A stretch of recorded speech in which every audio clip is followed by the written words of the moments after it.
கர்த்தருடைய பரிசுத்த நாமத்திற்கு மகிமை உண்டாகட்டும். Glory be to God's holy name. நாம் இந்த நாட்களிலே தானியேல் கண்ட தரிசனங்கள் என்கிற தலைப்பிலே பரிசுத்த ஆவியானவருடைய உதவியோடு தேவனுடைய திருவசனங்களை தியானித்து வருகிறோம். These days we are meditating the holy words of God with the help of the Holy Ghost under the title The Visions of Daniel.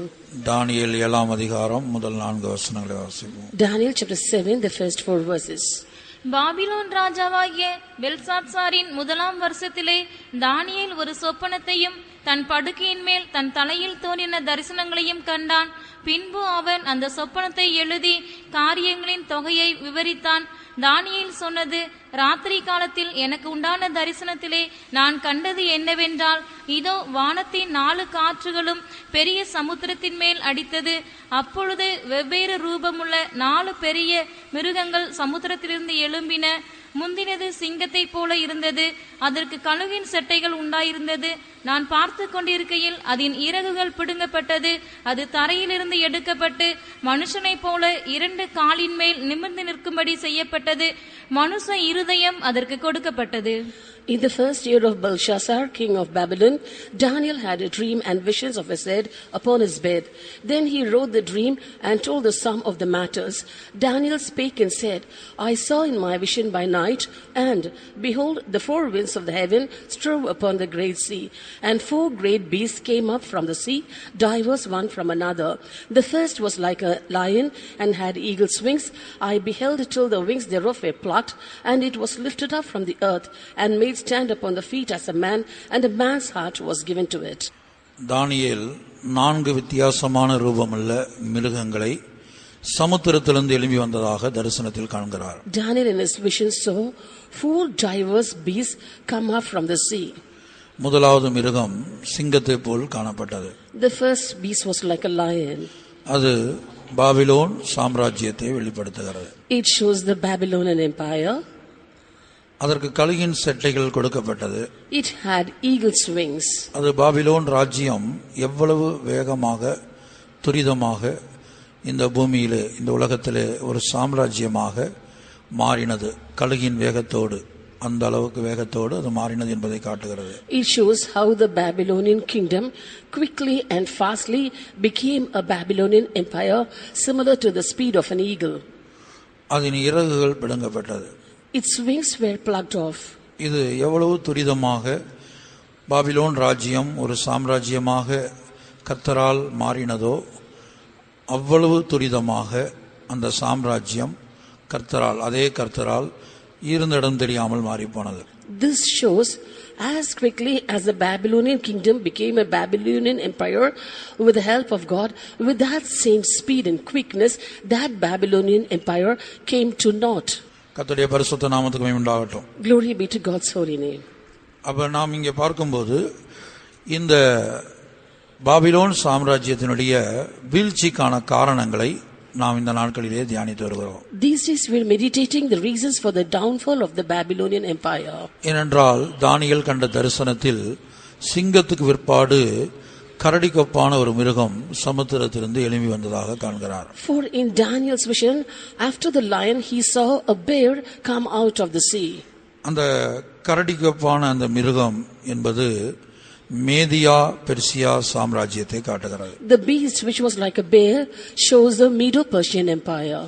Babylon சாம்ராஜ்யத்துக்கு விற்பாடு இந்த உலகத்திலே தேவனாகிய கர்த்தரால் அவருடைய உதவியினால் அவர் மூலமாக 4வது எழும்பின சாம்ராஜ்யம்தான் மேதியா பெர்சியா சாம்ராஜ்யம். After the Babylonian empire emerged the Medo-Persian empire with the help of the Lord God. அதாவது 4வது சாம்ராஜ்யம் என்று சொல்லும்போது இந்த உலகத்திலே தானியேல் இந்த தரிசனத்தை காண்பதற்கு முன்பாக, அதாவது பாபிலோன் சாம்ராஜ்யம் எழும்புவதற்கு முன்பாக வேறு 2 சாம்ராஜ்யங்கள் தோன்றி மறைந்திருந்தது. When we say that the Medo-Persian empire was the 4th empire, before Daniel saw the vision and before the Babylonian empire came to rule the world, there were 2 other empires who had emerged, who had risen up to heights and later fallen. முதலாவது எகிப்து சாம்ராஜ்யம், First was the Egyptian empire, இரண்டாவது அசீரிய சாம்ராஜ்யம், and second the Assyrian empire. ஆனால் இந்த தரிசனம் Babylon சாம்ராஜ்யத்திலிருந்து ஆரம்பமாகிறது. But this vision begins with the Babylonian empire. கர்த்தருடைய பரிசுத்த நாமத்திற்கு மகிமை உண்டாகட்டும். Glory be to God's holy name. ஆகவே பாபிலோன் சாம்ராஜ்யத்துக்கு பிற்பாடு எழும்ப போகிற சாம்ராஜ்யம் கர்த்தரால் மாத்திரமே, கர்த்தருடைய உதவியினால் மாத்திரமே ஒரு மேதியா பெர்சியா சாம்ராஜ்யம் இந்த உலகத்திலே எழும்பினது. Therefore, after the Babylonian Empire rose up the Medo-Persian Empire with the help and only with the help of the Lord. ஏனென்றால் பாபிலோன் சாம்ராஜ்யத்துக்கு கீழே ஒரு சாதாரண ராஜ்யமாகத்தான் இந்த மேதியா பெர்சியா காணப்பட்டது. For this Medo-Persian kingdom was an ordinary kingdom under the Babylonian Empire. Media Persia ராஜ்யத்தை Babylon சாம்ராஜ்யத்தோடு ஒப்பிடும்போது அதோடு யுத்தம் பண்ணி ஜெயிக்கக்கூடிய எந்த திராணியும் இதற்கு இல்லாமல் இருந்தது. For when we compare the Medo-Persian kingdom with the Babylonian Empire, it was inferior in all aspects and could never ever fight and win over it. உதாரணமாக எழுத்தின்படியாக ஒரு சிங்கத்தோடு ஒரு கரடிக்கு யுத்தம் பண்ணி மேற்கொள்ள இயலாது. For example, literally, a bear cannot fight and overcome a lion. ஆகவே தான் Media Persia சாம்ராஜ்யத்தை தேவன் கரடிக்கு ஒப்பாக வர்ணிக்கிறார். That's why the Lord has described or compared the Medo-Persian Empire to a bear. எழுத்தின்படியாக ஒரு சிங்கத்தோடு கரடியால் யுத்தம் பண்ணி ஜெயிக்க இயலாது. Literally, a bear cannot fight and overcome a lion. ஆனால் தேவன் நினைத்தால் எந்த பலமான சாம்ராஜ்யத்தையும் தாழ்த்த முடியும். But if God decides, then he can bring down low any strong empire. எரேமியா 51 அதிகாரம் 11 வசனத்திலே பாபிலோன் சாம்ராஜ்யத்தை பழிவாங்கி மேதியா பெர்சியாவை, அதாவது மேதியாவை ஆண்டவர் ஒரு சாம்ராஜ்யமாக கொண்டு வருவதை எரேமியா 51:11 படிக்கிறோம். In Jeremiah chapter 51 verse 11 we see how the Lord took vengeance upon the Babylonian empire and brought out the Medes empire. அம்புகளை துலக்குங்கள், கேடகங்களை நன்றாய் செப்பனிடுங்கள். கர்த்தர் மேதியருடைய ராஜாக்களின் ஆவியை எழுப்பினார். பாபிலோனை அழிக்க வேண்டும் என்பதே அவருடைய நினைவு. இது கர்த்தர் வாங்கும் பலி, இது தமது ஆலயத்துக்காக அவர் வாங்கும் பலி. Make bright the arrows, gather the shields. The Lord hath raised up the spirit of the kings of the Medes for his devices against Babylon to destroy it, because it is the vengeance of the Lord, the vengeance of his temple. இந்த வேத பகுதியிலே ஒரு பெரிய சாம்ராஜ்யமாகிய Babylon சாம்ராஜ்யத்தினுடைய முடிவையும், அதே வேளையில் சாதாரண ராஜ்யமாய் காணப்பட்ட மேதியா ஒரு சாம்ராஜ்யமாக மாறினதையும் இந்த ஒரே தீர்க்கதரிசன வசனத்திலே நாம் பார்க்கிறோம். In this single prophetical verse, we come to see or note of the downfall of the great Babylonian empire and also the beginning or the rise of the Medo-Persian empire. கர்த்தருடைய பரிசுத்த நாமத்திற்கு மகிமை உண்டாகட்டும். Glory be to God's holy name. அப்ப Babylon சாம்ராஜ்யத்தை கர்த்தர் பழிவாங்கினதாக இங்கே பார்க்கிறோம். Here we see that the Lord took vengeance upon the Babylonian empire. எதற்காக பழிவாங்கினார்? Why did he take vengeance? தமது ஆலயத்துக்காக அவர் வாங்கும் பழி. It was the vengeance of his temple. Babylon செய்த காரியம் என்ன? What was the thing done by Babylon? எந்தெந்த சுபாவத்தினால் பாபிலோனுக்கு வீழ்ச்சி சம்பவித்தது என்பதை நாம் கடந்த நாட்களிலே ஒன்றன் பின் ஒன்றாக தியானித்து வந்தோம். In the past, we meditated one after the other the reasons for the downfall of the Babylonian empire, that is the natures behind it. இன்றைய தினத்திலே இரண்டு முக்கியமான பாபிலோனுடைய வீழ்ச்சிக்கான இரண்டு முக்கியமான சுபாவங்களை சொல்லி இந்த பாபிலோன் சாம்ராஜ்யத்தை பற்றிய சத்தியத்தை முடிக்க விரும்புகிறேன். Today, I want to close the truths about the Babylonian empire, giving you two more important natures of Babylon, which was a cause for the downfall. எரேமியா 50 அதிகாரம் 29 வசனத்தை வாசிக்கும்போது, when we read Jeremiah chapter 50 verse 29, பாபிலோனுக்கு விரோதமாய் வரும்படி will வீரரை அலையுங்கள். Will வளைக்கிறவர்களே, நீங்கள் எல்லாரும் அதற்கு விரோதமாய் சுற்றிலும் பாளையம் இறங்குங்கள். ஒருவரையும் தப்ப விடாதிருங்கள். அதன் கிரியைக்கு தக்க பலனை அதற்கு சரி கட்டுங்கள். அது செய்ததின்படியெல்லாம் அதற்கு செய்யுங்கள்.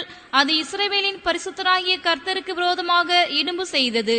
Call together the archers against Babylon, all ye that bend the bow, camp against it round about, let none thereof escape. Recompense her according to her work, according to all that she hath done. Do unto her, for she hath been proud against the Lord, against the Holy One of Israel. இங்கே பாபிலோனுடைய வீழ்ச்சிக்கான மிக முக்கியமான ஒரு காரணத்தை, பாபிலோனுக்கு விரோதமாக சத்துருக்களை கர்த்தர் எழுப்பினதை, அதற்கான காரணத்தையும் நாம் இதிலே பார்க்கிறோம். Here we see of one of the most important reasons for the fall of the Babylonian Empire, how the Lord has raised up enemies against Babylon, and the nature which prompted the Lord to raise up enemies against her. இங்கே இஸ்ரவேலின் பரிசுத்தத்திற்கு விரோதமாக இடும்பு செய்தது என்று ஒரு சுபாவத்தை குறித்து, பாபிலோனுடைய ஒரு முக்கியமான சுபாவம் இங்கே சொல்லப்பட்டிருக்கிறது. One of the important natures of Babylon has been pronounced here. She had been proud against the Lord, against the Holy One of Israel. இடும்பு என்கிற வார்த்தை எபிரேய பாஷையில அதற்கு கொடுக்கப்பட்ட அர்த்தம் இன்சோலன்ட் என்று சொல்லப்பட்டிருக்கிறது. And it is written as proud in English. The Hebrew word given here is insolent. அதற்கு வேத வல்லுநர்கள் சில முக்கியமான அர்த்தங்களை கொடுத்திருக்கிறார்கள். Biblical scholars have given certain important meanings for that. அதாவது தேவனுக்கு விரோதமாக ஒரு திமிராக, ஆணவமாக நடந்து கொண்டது. That is, they are very arrogant against the Lord. திமிராய் நடந்தது. திமிரு என்று சொல்வதற்கு Supercilious. அடுத்தபடியாக மிகவும் பெருமையோடு நடந்து கொண்டது. With great pride. அடுத்தது துடுக்குத்தனமாக நடந்து கொண்டது. தேவனுக்கு விரோதமாக ஒரு துடுக்குத்தனமாக நடந்து கொண்டது. They were like acting smart against the Lord. அதான் ஆண்டவர்கிட்ட போய் தன்னுடைய ஸ்மார்ட்னஸ் காட்டுறது, தேவனிடத்திலே காட்டுவது. They are acting smart towards God. அப்ப இதெல்லாம் தேவனுக்கு பிரியமில்லாத சுபாவங்களாய் காணப்பட்டது. All these natures did not please the Lord. இப்ப இடும்பு என்ற வார்த்தை நம்ம தமிழ்ல படிக்கும்போது இடும்பு என்றால் என்ன என்று ஒருவேளை நமக்கு தெரியாமல் இருக்கலாம். We might not know the Tamil word given for the term proud in English. மிகவும் பெருமையாக, ஒரு திமிராக. ஏன்னா எபிரேய வேதவல்லுநர்கள் அதுக்கு அந்த பயன்படுத்தின வார்த்தை தமிழ்ல திமிர் என்கிற அர்த்தத்திலே சொல்லப்பட்டிருக்கிறது. The term given by meaning given for the Hebrew term is supercilious. அதாவது இன்னொரு விதத்தில் சொல்ல போனால் மிகுந்த ஒரு கொழுத்து போய் நடந்து கொண்டது. That is, they are supercilious. இதைத்தான் நாம் உபாகமத்தில் கூட படிக்கிறோம். யெசுரனை குறித்து கர்த்தர் சொல்லுகிறார், யெசுரன் கொழுத்து போய் உதைத்தான். This is what we read in Deuteronomy also about Jeshurun. Jeshurun waxed fat. இஸ்ரவேல் ஜனங்களை ஆண்டவர் யெசுரன் என்று சொல்லி அழைக்கிறார். The Lord called the Israelites as Jeshurun. அவன் கொழுத்து போய் உதைத்தான். It is written, Jeshurun waxed fat and kicked. கர்த்தருடைய பரிசுத்த நாமத்துக்கு மகிமை உண்டாகட்டும்.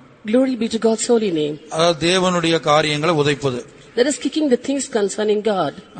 தேவன் சம்பந்தப்பட்ட காரியங்கள்ல திமிராக அல்லது ஒரு துடுக்குத்தனமாக தன்னை வெளிப்படுத்துவது. He was acting quite smart against God and also was supercilious. மிகுந்த பெருமையோடு நடந்து கொள்வது. He walked with great pride. இப்படி பல்வேறு காரியங்களில் அதில் சொல்லப்பட்டிருக்கிறது. In this way various things are written about him. உபாகமத்தில் வாசிக்கும்போது In Deuteronomy chapter 32 verse 15. உபாகமம் 32:15. யெசுரன் கொழுத்து போய் உதைத்தான், கொழுத்து ஸ்தூலித்து நினம் துணின போது தன்னை உண்டாக்கின தேவனை விட்டு தன் ரட்சிப்பின் கண்மலையை அசட்டை பண்ணினான். But Jeshurun waxed fat and kicked. Thou wert waxen fat, thou wert grown thick, thou wert covered with fatness. Then he forsook God which made him and lightly esteemed the rock of his salvation. இந்த இன்சோலன்ட் என்கிறதான வார்த்தைக்கு வேத வல்லுநர்கள் விளக்கம் கொடுக்கிற வேளையில இப்படி ஒரு அர்த்தம் சொல்றாங்க. கொழுத்து போய் தேவனுக்கு விரோதமாக நடந்து கொள்வது, தேவனுடைய காரியங்களை மிதிப்பது, அலட்சியம் பண்ணுவது, அப்படி நடந்து கொள்வது. And when the biblical scholars were giving an explanation for the term insolent, they say it like this: they are waxing fat and kicking against things concerning God. இஸ்ரவேல் ஜனங்கள் மத்தியிலும் கூட அப்படி கொழுத்தவர்கள், தேவனுக்கு விரோதமாய் கொழுத்து ஜீவித்தவர்களை தேவ கோபம் எழும்பி சங்கரித்ததாக சங்கீதத்திலே நாம் படிக்கிறோம். In Psalms 2 we read that among the Israelites, when people waxed fat and kicked against God, then we see that the Lord had destroyed those people. தேவனுடைய சொந்த ஜனங்களாய் இருந்தாலும் கூட கொழுத்து போய் நடந்தவர்களை தேவன் விட்டு வைக்கவில்லை. Even though they be God's own people, when they waxed fat and walked and kicked, God did not spare them. அதாவது தேவன் ஒரு மனிதனிடத்தில் எதிர்பார்ப்பது மிகுந்த மனத்தாழ்மையாக நடந்து கொள்ள வேண்டும். The thing that God expects of man is that he should walk with great humility of mind. 78ஆம் சங்கீதம் 31ஆம் வசனம். Psalm 78 verse 31. தேவ கோபம் அவர்கள் மேல் எழும்பி அவர்களில் கொழுத்தவர்களை சங்கரித்து இஸ்ரவேலில் விசேஷித்தவர்களை மடிய பண்ணிற்று. The wrath of God came upon them and slew the fattest of them and smote down the chosen men of Israel. கொழுத்தவர்களை சங்கரித்தது. And smote down the fattest or chosen men of Israel. கர்த்தருடைய பரிசுத்த நாமத்துக்கு உண்டாகட்டும். Glory be to God's holy name. அப்ப தேவ கோபம் அவர்கள் மேல் எழும்பினது. The wrath of God was kindled against them. அதைத்தான் யெசுரன் கொழுத்து போய் உதைத்தான். That is what is written, Jeshurun waxed fat and kicked. சாதாரண நிலவரத்தில் காணப்பட்ட அந்த ராஜ்யத்தையும் அந்த பாபிலோன் ராஜ்யத்தையும் அந்த நேபுகாத் நேச்சாரையும் கர்த்தர் எவ்வளவோ உயர்த்தினார். The Babylonian kingdom and Nebuchadnezzar were in an ordinary state, but the Lord lifted them up to a very high level. ஒரு மனிதன் தன்னுடைய சிந்தைக்கு அப்பாற்பட்ட அளவுக்கு, தன்னுடைய சொப்பனங்களுக்கும் கற்பனைகளுக்கும் அப்பாற்பட்ட அளவுக்கு கர்த்தர் அந்த விதத்தில் அவர்கள் நினையாத உயரத்துக்கு உயர்த்தினார். The Lord had lifted up that man to an incomprehensible height, and also that the thing couldn't come even in the wildest of his dreams. ஆனா உயர்த்தப்பட்ட பிற்பாடு தன்னை உயர்த்தின தேவனிடத்திலேயே கொழுத்து போய் அவருடைய காரியங்களை, தேவனுடைய காரியங்கள், தேவனுடைய ஆலயம் சம்பந்தப்பட்ட காரியங்கள், இவைகளை அவருடைய சமூகம் சம்பந்தப்பட்ட காரியங்கள், இவைகளை மிதிக்கிற அனுபவம். But after he was being lifted up, he waxed fat and trampled and lightly esteemed things concerning God and his temple. அல்லது தேவனிடத்திலேயே மேட்டிமையாக, பெருமையாக, மிகவும் பெருமையாக நடந்து கொள்கிற அனுபவம். Or else walking haughtily against God with pride and exceeding pride. கர்த்தருடைய பரிசுத்த நாமத்திற்கு மகிமை உண்டாகட்டும். Glory be to God's holy name. நம்முடைய ஆவிக்குரிய வாழ்க்கையிலும் ஆண்டவர் பல்வேறு சந்தர்ப்பங்கள்ல நம்முடைய சிந்தைக்கு எட்டாத உயரத்துல, நம்முடைய கற்பனைகளுக்கு அப்பாற்பட்ட இடத்துல நம்மை பல்வேறு சந்தர்ப்பங்கள்ல ஆசீர்வதித்து உயர்த்துகிறார். In our spiritual life too, the Lord in certain circumstances lifts us up to very high levels beyond our comprehension. Not only spiritual, வேலையும் சேர்ந்துதான் உலக பிரகாரமாகவும் ஆவிக்குரிய பிரகாரமாகவும் நம்முடைய சிந்தைக்கு அப்பாற்பட்ட அளவுக்கு, நம்முடைய கற்பனைகளுக்கு அப்பாற்பட்ட உயரத்துக்கு ஆண்டவர் நம்மில் பலரையும் உயர்த்துகிறார். Both in our spiritual life and in our worldly life, the Lord lifts many of us to incomprehensible heights. கர்த்தருடைய பரிசுத்த நாமத்திற்கு மகிமை உண்டாகட்டும். Glory be to God's holy name. அப்படி நாம் உயர்த்தப்படும் போது எவ்வளவுக்கு எவ்வளவு உயர்த்தப்படுகிறோமோ அந்த அளவுக்கு நாம் நம்மை தரை மட்டும் தாழ்த்த வேண்டியது அவசியமாயிருக்கிறது. தாழ்த்த வேண்டும் என்று தேவன் விரும்புகிறார், எதிர்பார்க்கிறார். In this way, when we are being lifted up, to the extent we are being lifted up, the Lord expects us that we should humble ourselves down to the earth, and we have to do that.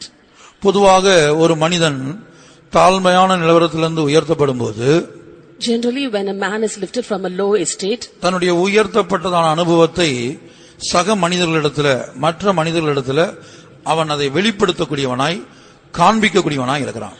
he generally is able to display his elevation to others. கர்த்தருடைய பரிசுத்த நாமத்திற்கு மகிமை உண்டாகட்டும். Glory be to God's holy name. அப்படி தன்னுடைய உயர்வை மற்றவர்களிடத்தில் வெளிப்படுத்துகிற அனுபவம், காண்பிக்கிற அனுபவம், ஒரு மேட்டிமையாய் மனிதர்களிடத்தில் நடந்து கொள்கிற ஒரு அனுபவம் மனிதர்களுக்கு உண்டு. In this way, they are able to reveal their elevation to high positions, and they have a liking to show off like this to other people.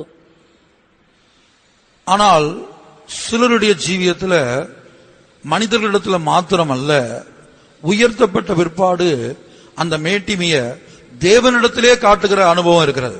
But certain people are there, they don't not only show their elevation to other people, but show off even before their God. உதாரணமாக, for example, வேதத்திலிருந்து நாம் பார்க்கும்போது முதலாவது உசியா ராஜாவை எடுத்துக்கொண்டால், when we see in the scriptures, first of all, King Uzziah, உசியா ராஜாவை கர்த்தர் உயர்த்தினார். the Lord lifted up King Uzziah. 2 நாளாகமம் 26ஆம் அதிகாரம் 16ஆம் வசனம் நினைக்கிறேன். In 2 Chronicles chapter 26 verse 16, அவன் பலப்பட்ட போது அவனுடைய மனம் மேட்டிமையாகி என்று படிக்கிறோம். We read that when he was strong, his heart was lifted up. அதாவது இடும்பு செய்தது என்பதற்கு நான் வேதத்திலிருந்து ஒரு example. I am giving an example out of the scripture for the term being proud. இடும்பு செய்கிறதுனா என்ன? What is being proud of? அல்லது இன்சோலன்ட் என்று எழுதப்பட்ட வார்த்தையினுடைய அர்த்தம் என்ன? Or what's the meaning of the term insolent? ஒரு மனிதன் உயர்த்தப்பட்ட பிற்பாடு தன்னுடைய உயர்வை தன்னை உயர்த்தின தேவன்கிட்டயே காண்பிப்பது. After a man is being lifted up, he is showing that he is being lifted up before the God who lifted him up. கர்த்தருடைய பரிசுத்த நாமத்துக்கு உண்டாகட்டும். Glory be to God's holy name. 2 நாளாகமம் 26:16. 2 Chronicles chapter 26 verse 16. அவன் பலப்பட்ட போது தனக்கு கேடுண்டாக மட்டும் அவனுடைய மனம் மேட்டிமையாகி தன் தேவனாகிய கர்த்தருக்கு விரோதமாக மீறுதல் செய்து தூபபீடத்தின் மேல் தூபங்காட்ட கர்த்தருடைய ஆலயத்திற்குள் பிரவேசித்தான். But when he was strong, his heart was lifted up to his destruction, for he transgressed against the Lord his God and went into the temple of the Lord to burn incense upon the altar of incense. கர்த்தருடைய பரிசுத்த நாமத்திற்கு மகிமை உண்டாகட்டும். Glory be to God's holy name. இது அவன் பலப்பட்ட போது. That is after he was strong. தாழ்மை, அதாவது சாதாரண நிலவரத்தில் இருந்த போதெல்லாம் இந்த எண்ணமோ கிரியையோ வரல. When he was in an ordinary level, he did not have such thoughts or deeds. அவன் பலப்பட்ட போது, After he was strong, உயர்த்தப்பட்ட போது, after he was lifted up, இப்ப தேவனாகிய கர்த்தருக்கு விரோதமாய் மீறுதல் செய்றான். now he was transgressing against the Lord God. தேவனுடைய ஆலயத்துக்குள்ள பிரவேசித்து தூபம் காட்ட முடியாய் போகிறான். He went into the temple to burn incense. அது அவனுடைய வேலை அல்ல. That work did not pertain to him. ஆனா அவனுடைய வேலை இல்ல, ஆசாரியர்களுக்கு உரியதான அந்த வேலையை தான் செய்யும்படியாக துணிகரத்தோடு போகிறான். With presumption he entered into the temple to do the work that was only to be done by the priest and not by him. இதுதான் பாபிலோன் சாம்ராஜ்யத்திலேயும் அந்த பாபிலோன் ராஜாக்களுக்குள்ளேயும் சம்பவித்தது இப்படிப்பட்ட காரியங்கள் தான். Only such things happened in the Babylonian empire and also among the Babylonian kings.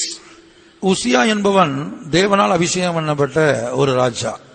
Uzziah was a king anointed by God. தேவனுடைய ஜனத்தையே ஆண்டவர் இப்படிப்பட்ட இடும்பு செய்யும் போது, விரோதமாக பெருமையாக நடந்து கொள்ளும் போது தேவன் விட்டு வைத்ததில்லை.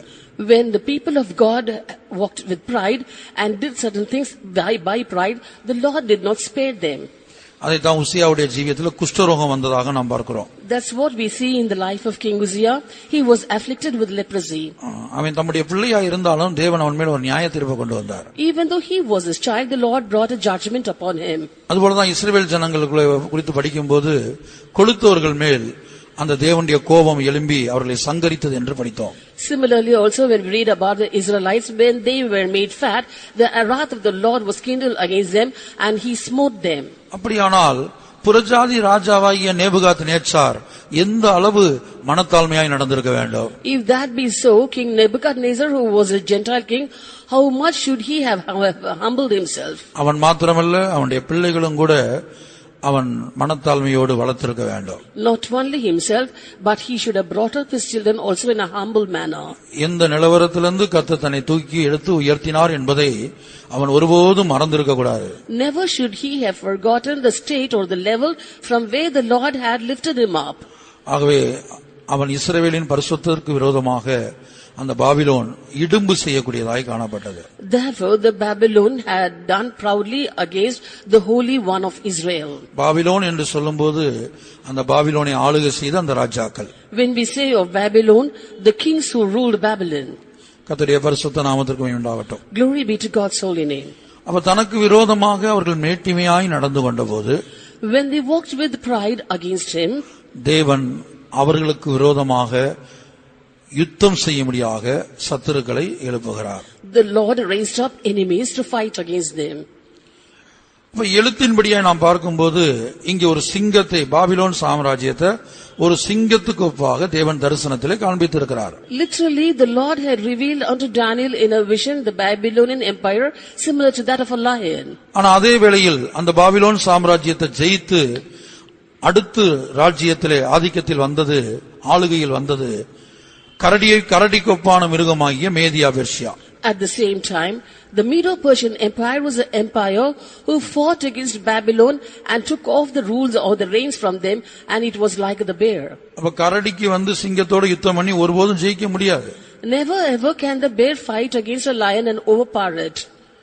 ஆனால் தேவன் நினைத்தால் கரடி அல்ல, அதை விட ஒரு சிறிய மிருகம் கூட சிங்கத்தை ஒன்றுமில்லாமல் பண்ணிவிடும்.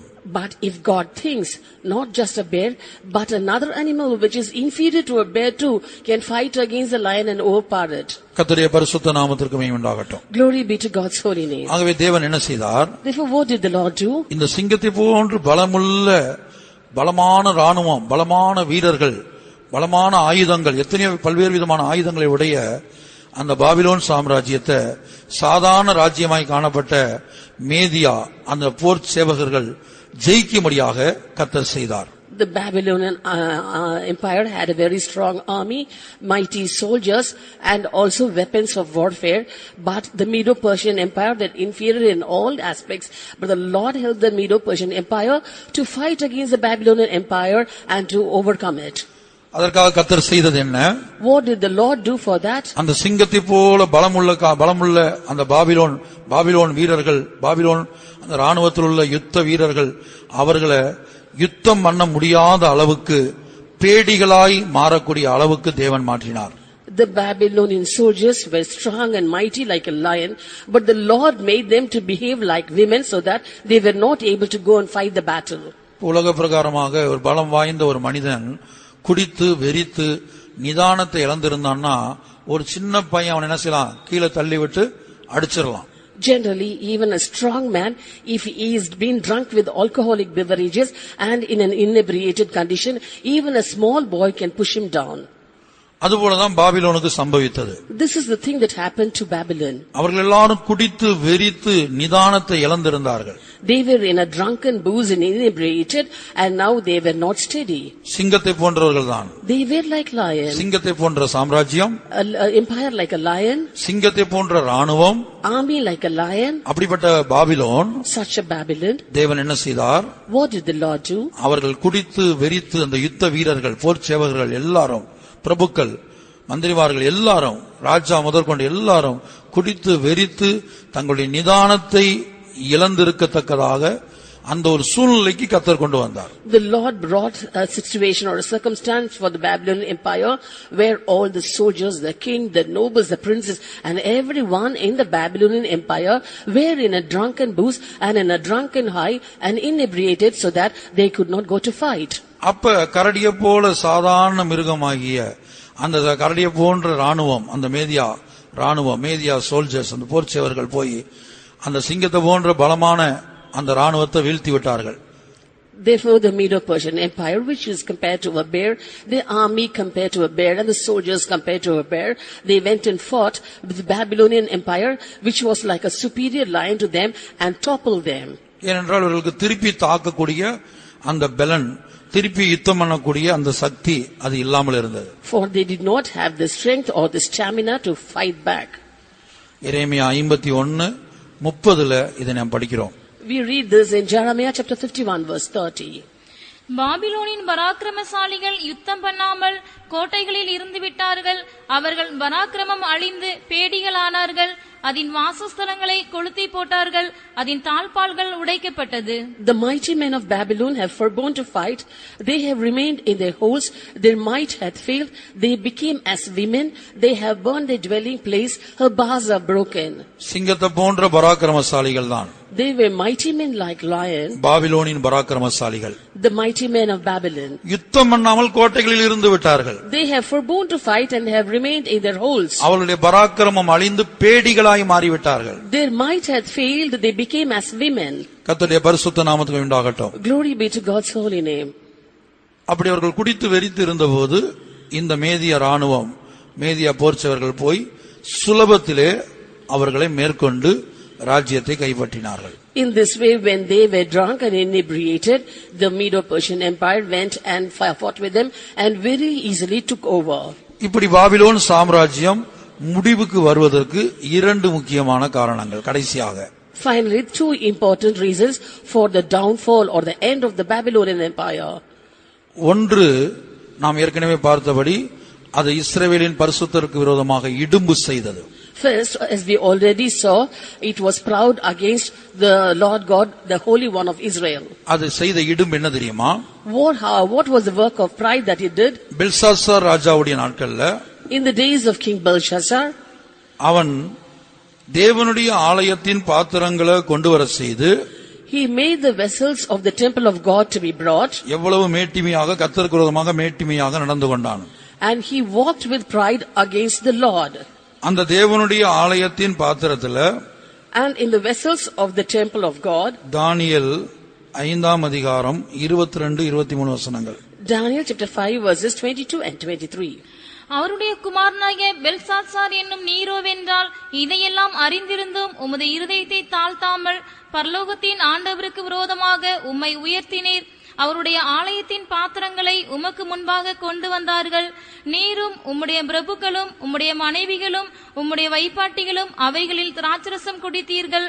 இதுவுமன்றி தம்முடைய கையில் உமது சுவாசத்தை வைத்திருக்கிறவரும் உமது வழிகளுக்கு எல்லாம் அதிகாரியுமாகிய தேவனை நீர் மகிமைப்படுத்தாமல் காணாமலும் கேளாமலும் உணராமலும் இருக்கிற வெள்ளியும் பொன்னும் வெண்கலமும் இரும்பும் மரமும் கல்லுமாகிய தேவர்களை புகழ்ந்தீர்.